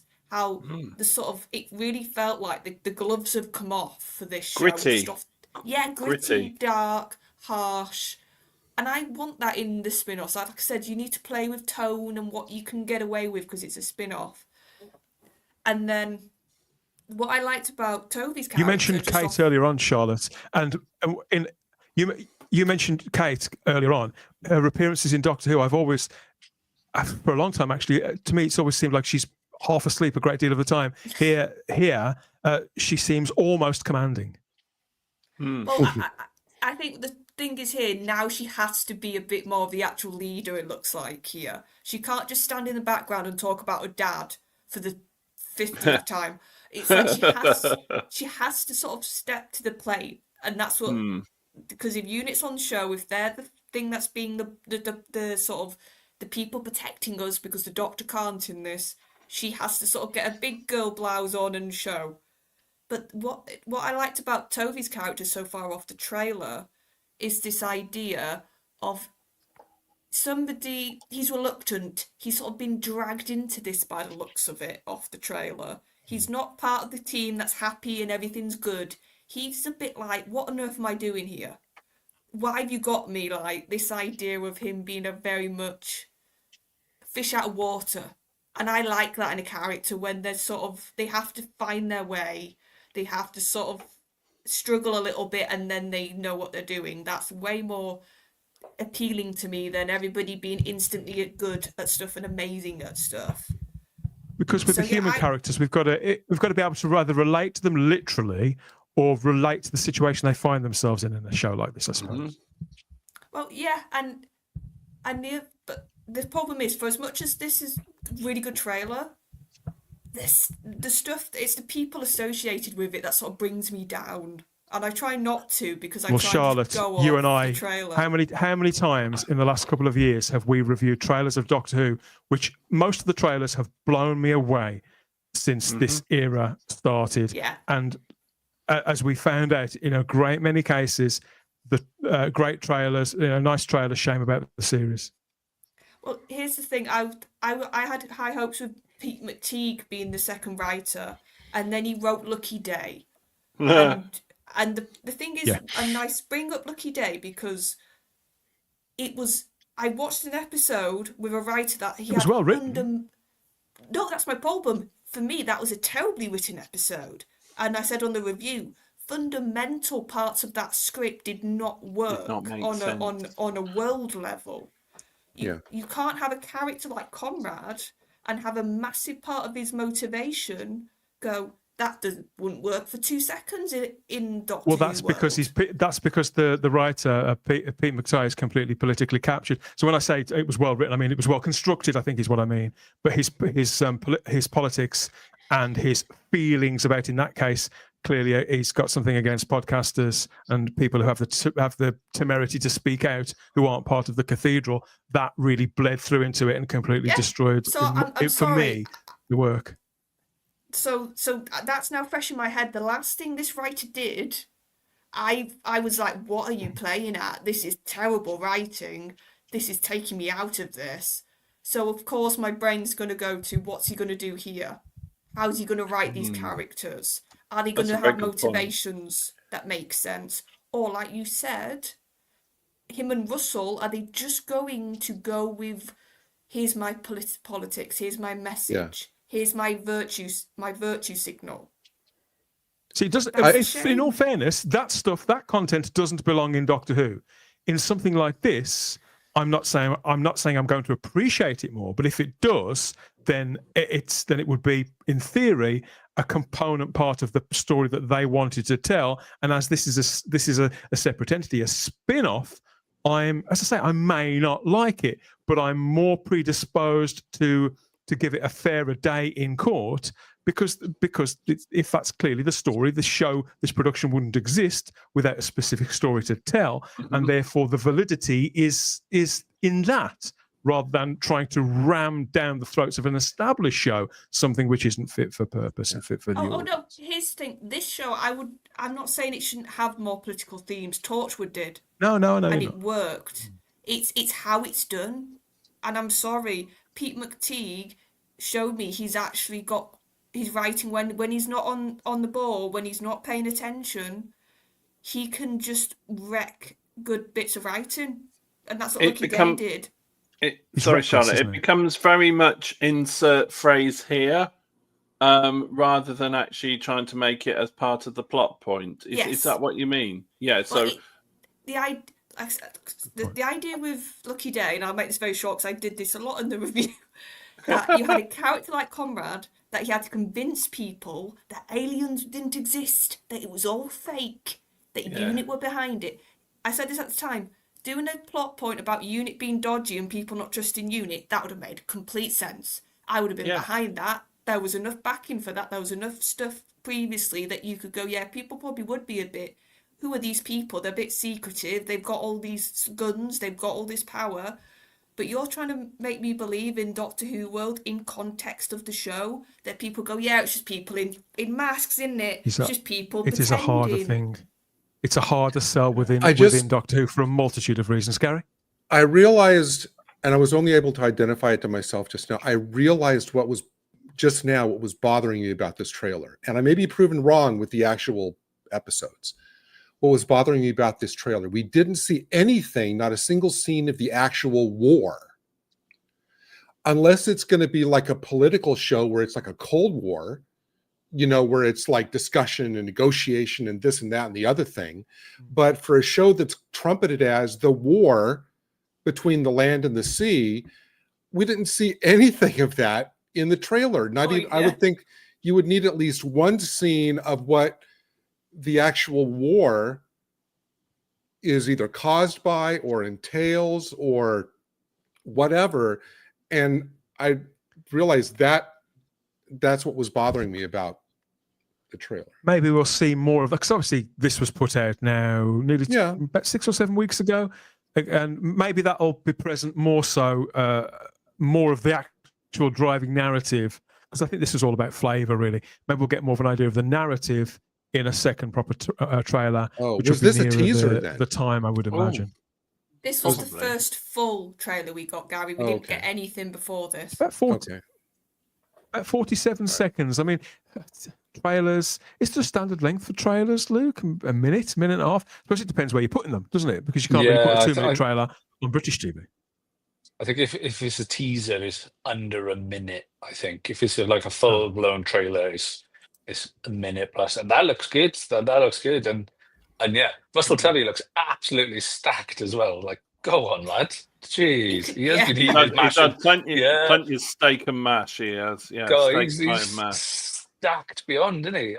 I'm funny enough, Charlotte. I'm in Being Human with him. Funny enough. I am. Plus, I'm in 2 seasons of Being Human. Really? I am. Yeah. I'm in the funeral, but his father fakes his death. And then I'm in the last season twice. I pop up once in a fun fair in Barry Island, and then once with the devil. So there you go. Fun fact for you. We'll have to look out for that. I mean, I think for my money, as a classic series Doctor Who fan, I think these Sea Devils look absolutely astonishing. I love that I'm really excited by this. Looks brilliant. Looks good. For me, that is the right amount of monster and slightly human. Like, that is your balance right there, done very, very well. It looks like a sea devil. Like, it does. Yeah, it looks like devil from the sea. Yeah. I quite like it. Yeah, I like it. I'm glad they are having the director as well do all 5 episodes, because obviously I think Hugh Ross Lynn did all 5 of Children of Earth, so it was consistent tone, consistent direction as well, and he did a good job with 73 Yards, and he did a good job with Dot and Bubble.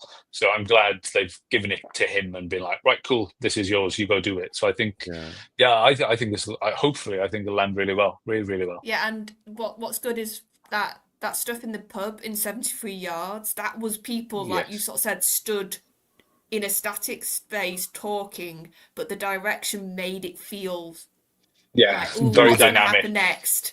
Like, you felt claustrophobic. It's one thing to put characters in pubs, or to put the military on the streets, or politicians in a large sort of chamber, boardroom, whatever. That's something that people are used to seeing, if they watch the political dramas and things like that.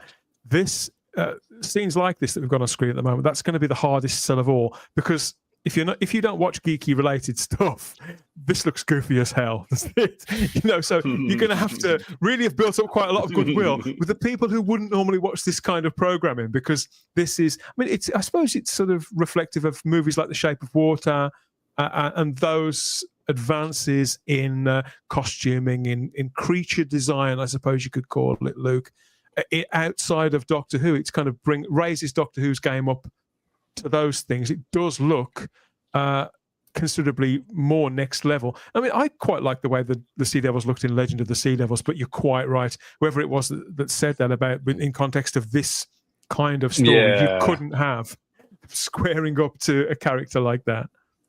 No, and I know they had issues with the Sea. I think they had issues. I say I know. I think I read they had issues with the Sea Devils, where the animatronics didn't work on the mouths properly, so that's why they had the voice box doing the throat thing. I think that was one of the things that come through. So obviously, if you're going big for a really serious political drama, you need that facial expression. You do need to connect with the creatures, even though they're not human. You do need to have feelings, and especially if what we have been perceived as a romantic link between Russell Tovey and Martha's sister, then you do need to see the emotion behind it, and him becoming romantically involved with the giant sea devil from Legend of the Sea Devils would just look a little bit like, oh, okay, we'll just go full. It'd look a bit odd, even for Doctor Who. The fairies again, aren't we? Back to the fairies, yeah. Where's my hat? Quite sad. I got no more funny hats now. This is it. I said I'm going to do this weekly. Not her. Oh. No, bring back the funny hats. This is Shirley Bingham, of course, played by Ruth Madeley. Once again, as I say, I quite liked her at first. Now, I think the characterization, it's not so much the actress as the characterization. She's turned into, a bit of a sneery kind. I don't know what it is. Are we going to get the rocket launchers on the wheelchair? So cold. I don't like. I was thinking about her before this program, and not like that. But I was thinking about her in a way that I was cooking dinner for my daughter and her lovely lady, and essentially I thought, Shirley Bingham, Ruth Madeley. What can I say about her? I just went, I don't like her. She's got a certain edge that makes me really dislike her. A bit like Bruce Forsyth. I never really liked Bruce Forsyth. Yeah. I always found he had a bit of an edge about him that made me not want to like him. And for the character of Shirley Bingham, she became a right cow in the finale, and a right unpleasant one at that. I just thought, I don't like you. I want the character of Kate Lethbridge-Stewart to have a bit more chutzpah about her, a bit more kick-ass, rather than just standing around looking gooey-eyed at Loverboy, which is the most unbelievable romance ever. There is absolutely zero chemistry whatsoever, and I just thought, I just don't like the edginess. There's a certain nasty edge to her. If you watch her in years and years, she's really good. She's really good, and that's obviously a serious role. So that's probably more akin to this than it would be for Doctor Who. And she's again with Russell Tovey in it as well. Or Russell Tovey. They're both very, very good. They're very, very good. And that's a very well, like Russell, politically well thought together series. So I just hope she loses her snarkiness and nastiness. Russell T Davies was promoting this the night of the Doctor Who season finale, back in action on Saturday in the reality war. Gemma Redgrave and Aid Vrent as Colonel Simp there. Can they save the day? Also, after Doctor Who, the first tease. So he calls it a trailer tease for the war between the land and the sea. And they played that in cinemas as well. Yeah, let's say I quite like that trailer. I think it's pretty successul for the most part. It does whet my appetite. Oh, and I've been That's playing quite tame. I've been playing it down, haven't I, Charlotte? You have. I usually go for it in a pretty big way, but I like all this interpersonal stuff, and I do hope there's an element of if not romance, of kind of connection between these characters who obviously come literally from different worlds. I think that could work very, very well. The effects work. Pulling off something like this and maintaining it as well throughout a 5-hour event series effectively, convincingly, that's quite ambitious for something the BBC are connected with. Maybe it's something that Disney and Sony have done quite a lot of internationally. That's probably true, but this is quite a big creative swing for anything connected with Doctor Who as well. So I'm here for it. I'm definitely going to be watching this, but like I said, I'm aware that for a great many people, simply the fact that the Doctor's not in it will mean that they'll pass, and I respect that completely as well. So it's always difficult to know as a content creator as well how much in what depth to cover content like this, because again, it's only of interest. That wasn't intentional, that one, Luke. It's difficult to pitch what level of interest there is out there from within our own community, because it tends to be a fraction, sometimes a big fraction, sometimes a little fraction, a fraction of us that are interested anyway, because the Doctor and the TARDIS aren't in it. So we shall see, I suppose, as time goes on, whether there's enough bait here within the trailer for the average fan. For many, of course, they'll find it very difficult to simply get past the idea of the Sea Devils looking like anything apart from this. And I do understand. But 50 years is a long time, and I think if they tell this story and it doesn't work, fine. Then open fire or turn it off, or however you want to do it. But the Sea Devils, obviously, people have got a lot of affection for them.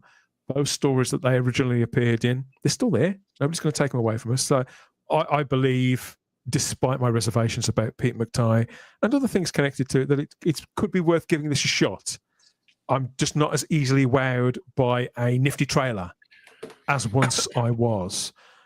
In the live chat on YouTube, Rumble, Facebook, and X, we've got a plethora of different reactions, including "Dear God" from Richard Brooks. We'll put you down as undecided then, mate.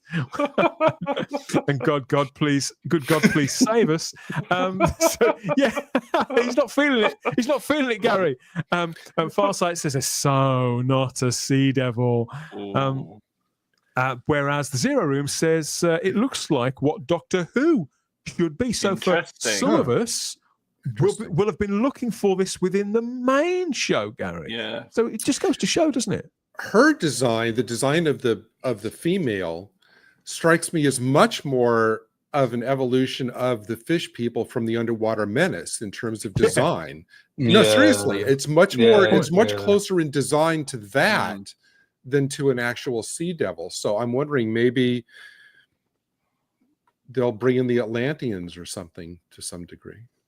There's deep dives and there's deep dives. I'm not impressed with the makeup, says the Peter Venkman fan site. We've got a really varied reactions here. Woodhouse 122 felt it was an underwhelming trailer. Doesn't want to make me watch the show. Wow. How much did that cost Disney? Asks Jess. I suspect we'll never know. Bring back Bambera. We've got various calls for the return of earlier unit staffers. I'd love to see Angela Bruce back as Bambera. Absolutely. I can't believe they've never done it, David. I know, she's a great character. Love Angela Bruce. Kick-ass, brilliant, doesn't stand any nonsense. She would be amazing. Absolutely amazing. I agree. Lady Birdseye? I think they missed a trick. Missed a trick. Lady Birdseye says garbage there in the live chat. Cringe fish lady. Funky says, are they trying to do similar to Torchwood, Children of Earth with this? I suspect so. Believe it or not, it's been 16 years since Torchwood, Children of Earth was on the TV. No. There will be people in the broader audience that remember it, but they're not going to remember it in the same way that we do. You know, it was just like Luke said, it was 1 week. It was an intense week, but just 1 week. A great many people would have forgotten about it completely. Still not seen it. So what? It's phenomenal. It's great. And that was when we first. That was where we first saw. So here he is. Yeah, Colin McFarlane played General Austin Pierce in that, and he's back playing the same character this time. So he has been in Doctor Who in the meantime. Though he was this bloke in that episode. That was the Peter Capaldi story, wasn't it? The two-parter that was sort of partially set underwater. Funnily that was enough. a good one. So true. I like that. Can't remember what it was called. Under the flood. Yeah. Of course, there's Russell Tovey. He Tovey. Near me, 5 miles away. He's a lovely bloke. You mentioned. Russell Tovey's back, considerably more jacked than when we last saw him as Alonzo Frome. Was it? It looks like the monkey out of the PG Tips ads. Look at him. I could never stand this guy. But a lot can happen in 20 years. And I think judging by the appearances, what little we can pick up on in the trailer, clearly he's taking this very, very seriously. It was Barclay, his character there does seem to be on the back foot somewhat. More intrigue. It's got to be a good thing. For the red-blooded males out there, we have the return of Guga Mbatha Raw. Here she is. So yes, she's been in quite a lot over in the States. Most recently, is she in both seasons of the Marvel Studio show Loki? She's evolved. I mean, I don't particularly like that show myself, but I've seen her do good stuff too. There was a spy series called Undercovers a few years ago that was a lot of fun. So I like a lot of that kind of hokey spy related stuff. But Naughty's kids remember her as Tish, Martha Jones' sister. There were rumors that Martha was going to be leading this show, and I was a little bit disappointed that she wasn't. But in some senses, you think, okay, you can't keep going back to those old characters. No. And some people don't like the fact that they're bringing back a couple of actors that they've used before. But in all fairness, it's been 16, 17 years. Yeah. Unbelievable. If they can convince us in these new roles. And like you say, Russell Tovey looks very, very different, really. And as much as they were quite nice little characters, they were pretty much bit parts. Like Martha's sister didn't really have a lot to do, except from the Lazarus experiment, because it was her job. Like Alonzo was literally just there to sort of be the second to the captain that died. So they were very small parts. I think if they played bigger parts, it probably would be a bit harder for fans to not see the characters. But in this, I can very easily go, no, it's Russell Tovey. And of course, with her being absolutely covered in makeup and being made up to be not human, it's very easy to just forget the actress in that way. So actually, I think this is one of those times that Russell actually hasn't gone too obvious with an actor to bring back. He's sort of brought back, like you said, people he knows who can damn well act, who can carry this series. The other guy, who I forget who you just said, the third you mentioned, who's a returning character, he's a Colin really good McFarlane. actor. Colin, he's a really good actor as well. And like you said, it sort of feels like the adults have come back in the room with these actors.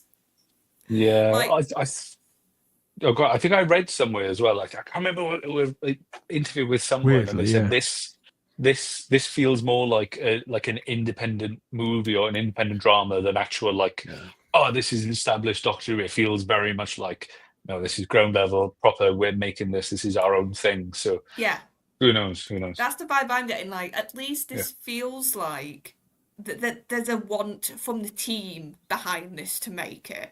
There's a real push behind the writing and the actors to go, look, we want to make something, we want to sort of prove ourselves to you. Whereas at times the main show just felt like they were just there to having a paycheck. I don't get that vibe from the cast.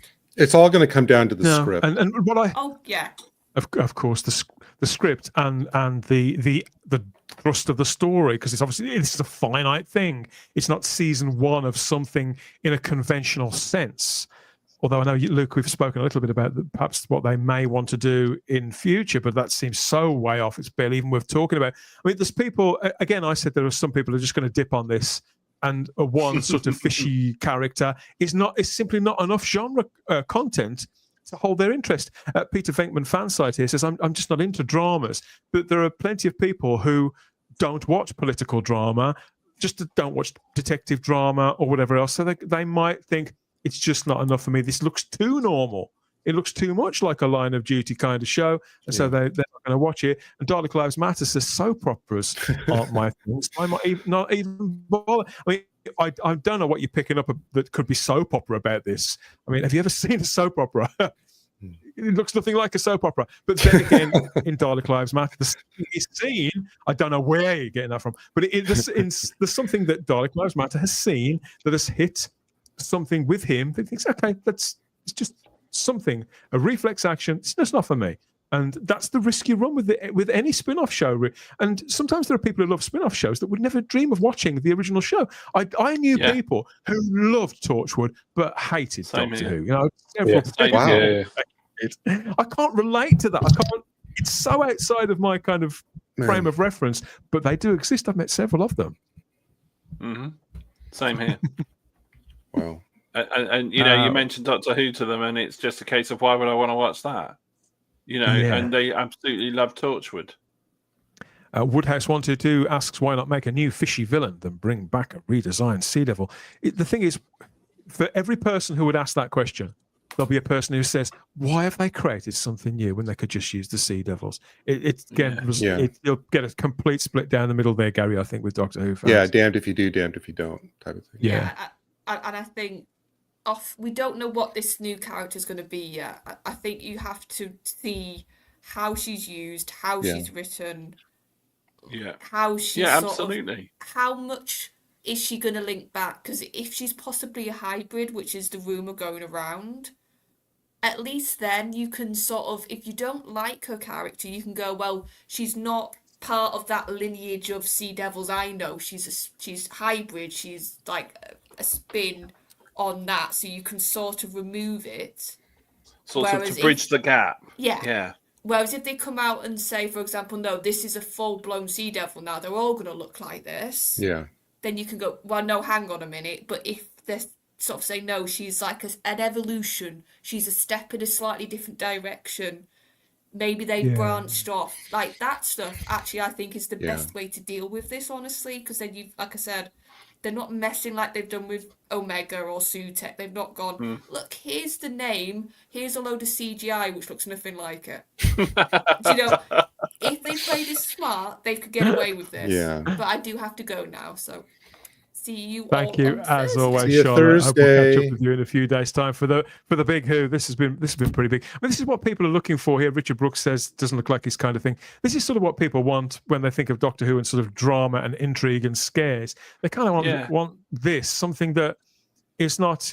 You know, I love all this stuff as well, and I wouldn't describe it as childish, but it's a very particular brand of telling stories because Doctor Who is such a distinctive show, and so to make something that's halfway, that's got 1 foot in conventional drama, again, I don't think you run a risk of disenfranchising anybody, but I think people just like Richard are going to look at it, weigh it up, and think, you know what, I could watch that, or I could watch either an old Doctor Who or another show that I'm binge watching. You know, if you're watching Reacher or whatever else, you'd rather watch that.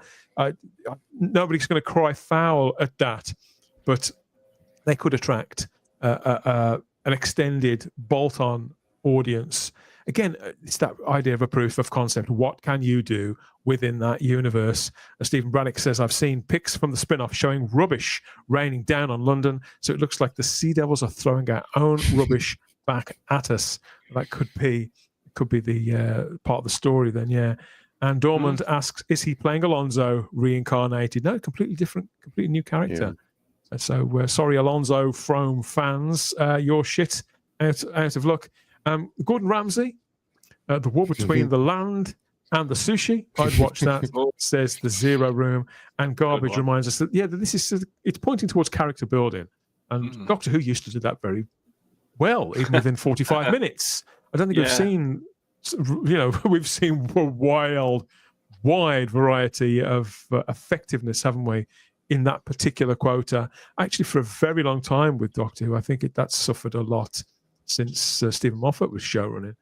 There was speculation that Russell Tovey was playing a long-standing Doctor Who villain in disguise. I don't know. Maybe that's true. Maybe I don't. If it's true, I don't want to know, quite frankly. But it's all part of the fun, Luke. All part of the fun. Yeah, I think the leaker that leaked that specific story also leaked that the Doctor is in it and XYZ happens, and obviously he's not around now, so it's kind of like it's already on Reddit. Yeah, it's that. Yeah, so it's like, oh, okay, never mind then. And as far as I'm aware, they haven't reshot anything of this to kind of make up for a Doctor leaving, so I'd say it's pretty cut and dry. Good. We've got several people noting the various similarities between the fish people in this and the underwater menace creatures. So that's something a lot of people have picked up on. And what else is here? Is that a soap? Says Dormant Assassin. What a soap? It's what a soap. I can't imagine what sort of person would be interested in it. I'm assuming they are aiming for high viewing figures. Well, they're not aiming for. It depends on where they put it. It's context is everything.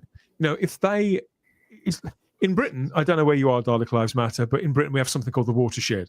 If something's put on, even now, and that's been established for decades, so that they have different expectations of a drama that airs after 9 p.m. than one before. They have different expectations of a drama which airs on a Sunday night to a Wednesday lunchtime, and they have different expectations of a drama that's aired even across different channels if it's allocated to a specific channel's identity. So until we know any of that, I don't think any channel aims for low viewing figures, but they have expectations according to wherever they put it. I can't imagine what sort of person would be interested. Well, again, people who like political thrillers to some extent, maybe that genre content that's perhaps not as broad as Doctor Who can be, and content which is clearly it's aimed at a more adult demographic. It looks like it's going to appeal less to the 8 to 14-year-olds, which is of course what they did with Torchwood. So it's been done before and it's worked before. So we should. That's Who. If you're not in that catchment, then again, you're not going to be alone. You're not going to be alone. This could be like a perfect Sunday 9 o'clock October drama. Yeah, conspiracy, bit of conspiracy. Get dark out. This could fit that level perfectly. Because it used to be the kind of stuff they put on Wednesday nights at 9 on BBC Two, but now you're quite right. Because I don't watch television anymore. Literal television. So I seriously, I have no idea where they'll put this. No idea. which channel, which night. But if you say Sunday night, yeah, maybe, yeah. That's what they did with his Dark Materials, didn't it? Yeah. No, they put his Dark Materials on Sundays. I watched that. I missed Heartbeat.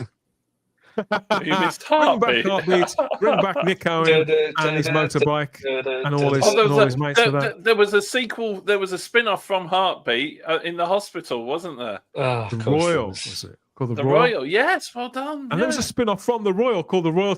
Oh yeah, there's loads of stuff. Okay, so this is the war between the land and the sea. We've got a second synopsis here. What happens when the Doctor isn't in town? That's what this show is about. How does the world cope? There's a race that lives beneath the oceans. They wake up and they see the state of the oceans that we have put it in. We've wrecked the place, and it's war. It's war on an epic scale. So that's going to be a tougher one to deliver on. So we'll see when the war between the land and the sea airs at some point on BBC iPlayer and BBC One in the UK, and exclusively on Disney Plus outside of the UK. It's produced by Bad Wolf with BBC Studios for the BBC and Disney branded television, and the release date for the series is presently still listed as completely unknown. So let us know what you think of the trailer, this conversation between us. It's been a long time coming. And what have you picked up? Simply, are you in or are you out? I don't think there are any wrong answers to this. I think Doctor Who hasn't tried anything like this in a long, long time. I have no idea how it's going to play. I don't really know, in all honesty, how they're going to market it. I think they're probably best off dialing it back on the Doctor Who connections for the most part for now. But then again, there's a broader media that will absolutely latch onto that, because even though barely anybody watches Doctor Who on television anymore, it does seem to sell newspapers and to get clicks. So it's a very different landscape, even to the Torchwood landscape of 2009 and that event series Children of Earth that we've mentioned about 15 times on this edition of the show. So let us know what you think. Are you in? Are you out? What are the chances do you think this could find an audience? Or could it be completely academic, given the state of everything generally? Anyway, we're all ears, so get back to us there in the comments. Now, I suggest you start watching Type 40, because I can't. I've got to watch this little blighter. The job for... I'll have less of that from you, thank you very much. Know your place. Know your place. Look, if I have to run up a flight of stairs, you come and find me. I'll be in the lift. That's going to the bottom of the floor, then. Keep watching Type 40. There's good chaps.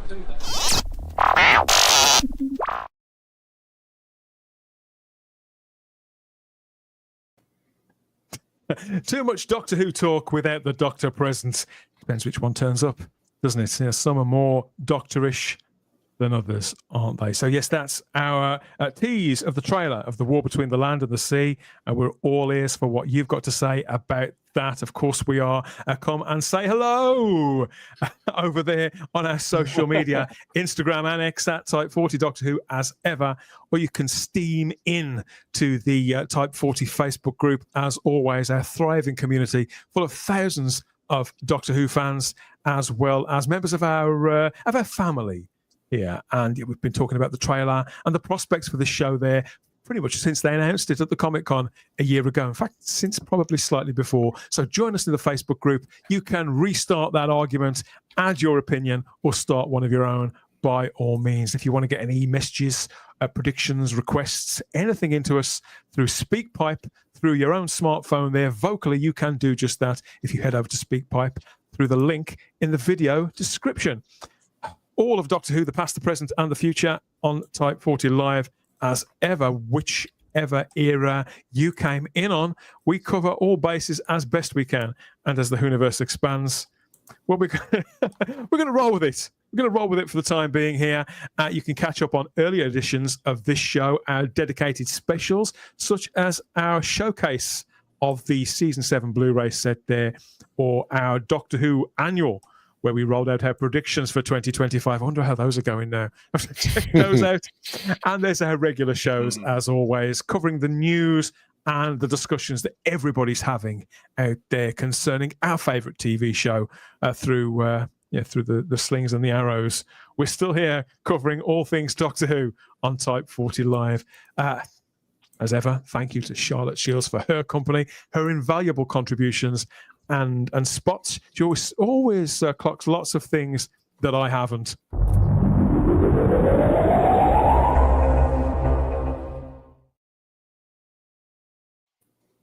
Great. But the rest of us are going to be running around these walkways and corridors for the next couple of days. So yeah, Luke, you took the headgear off. You ears cold? Yeah, I think someone's already got screenshots of that. So I'm just waiting for one of those videos to pop up. And very randomly today, I'll share a little funny story. So I was in work today, and we were launching a new podcast. So they had one of the senior journalists up as well because we were talking about it. And he clicked on. I was a Doctor Who fan because he saw my keyring, which I got a Dalek on it. And then he proceeded to be like, "Hey, this isn't just a plug, by the way." He's like, "Oh, I'll have to," because we were talking about Doctor Who for a while, and blah blah blah. Yeah. And he's like, "Oh, I'll have to show you this thing I found on Twitter. It's this film thing called Hooligans." And I was like, "Oh, right, okay." And then he proceeded to tell me everything about it. And he was like, he said the last episode, blah blah blah. I was like, we're sat literally where I filmed it. I was like, that is mine. That is my show. And yeah, he was very embarrassed. But I was like, "Yep, this." And he's like, "I never clicked on. It was the third floor." And I was like, "Yep, this is literally where we filmed everything." So I got recommended my own work. So that's nice. So, I was like, well, but in a way, that's great because he didn't know who you were, so he wasn't trying to like phonily impress you or whatever. And so everything you said about liking it was sincere. Genuine. So yeah, so that was nice. I was just like, "Oh, okay, cool." So I'm going to tell everyone, and we're going to have a couple of announcements soon anyway, because we're doing a couple of convention tours that you'll find on Facebook and Instagram. So we'll be hitting the road in August. Put it that way. Beep beep. Yep. So not the war, not the land and the sea, just the road, just the A roads. Yeah, the war of the M6. Yeah, the Burger Kings and those kind of places. Yeah, good stuff. Another good innings today, David. I think Thank you. Thank you. Excellent stuff. Thanks for joining us. Always pleasure to have a good drive. Thank you. Wonderful. And Gary Akers with a hat for every occasion. Thank you again, mate. Always a we've had pleasure. this one cooking for a while, so I was really happy to finally talk about it, and I'm glad you could make it too. Yeah, no, thanks for having me. It's always a great pleasure, and I am interested. I mean, I will be watching. I mean, it'll be interesting to see how it turns out, and we'll inevitably do a deep dive analysis of it, which will be great as well. So. It's coming, everybody. However we decide to cover it or not, you'll be the first to know out there. So make sure you like the video. It helps a lot more than you think. Subscribe to the channel and check you're still subscribed, because YouTube in particular can be very, very naughty like that. And smash that cloister bell to get all the notifications about what we're doing next and when we're doing it. We never let anything live for too long here at Type 40 or Type 40 Live. So yeah, there's change in the air. As always, and Type 40 Live is back in session, if not in season, thank heaven.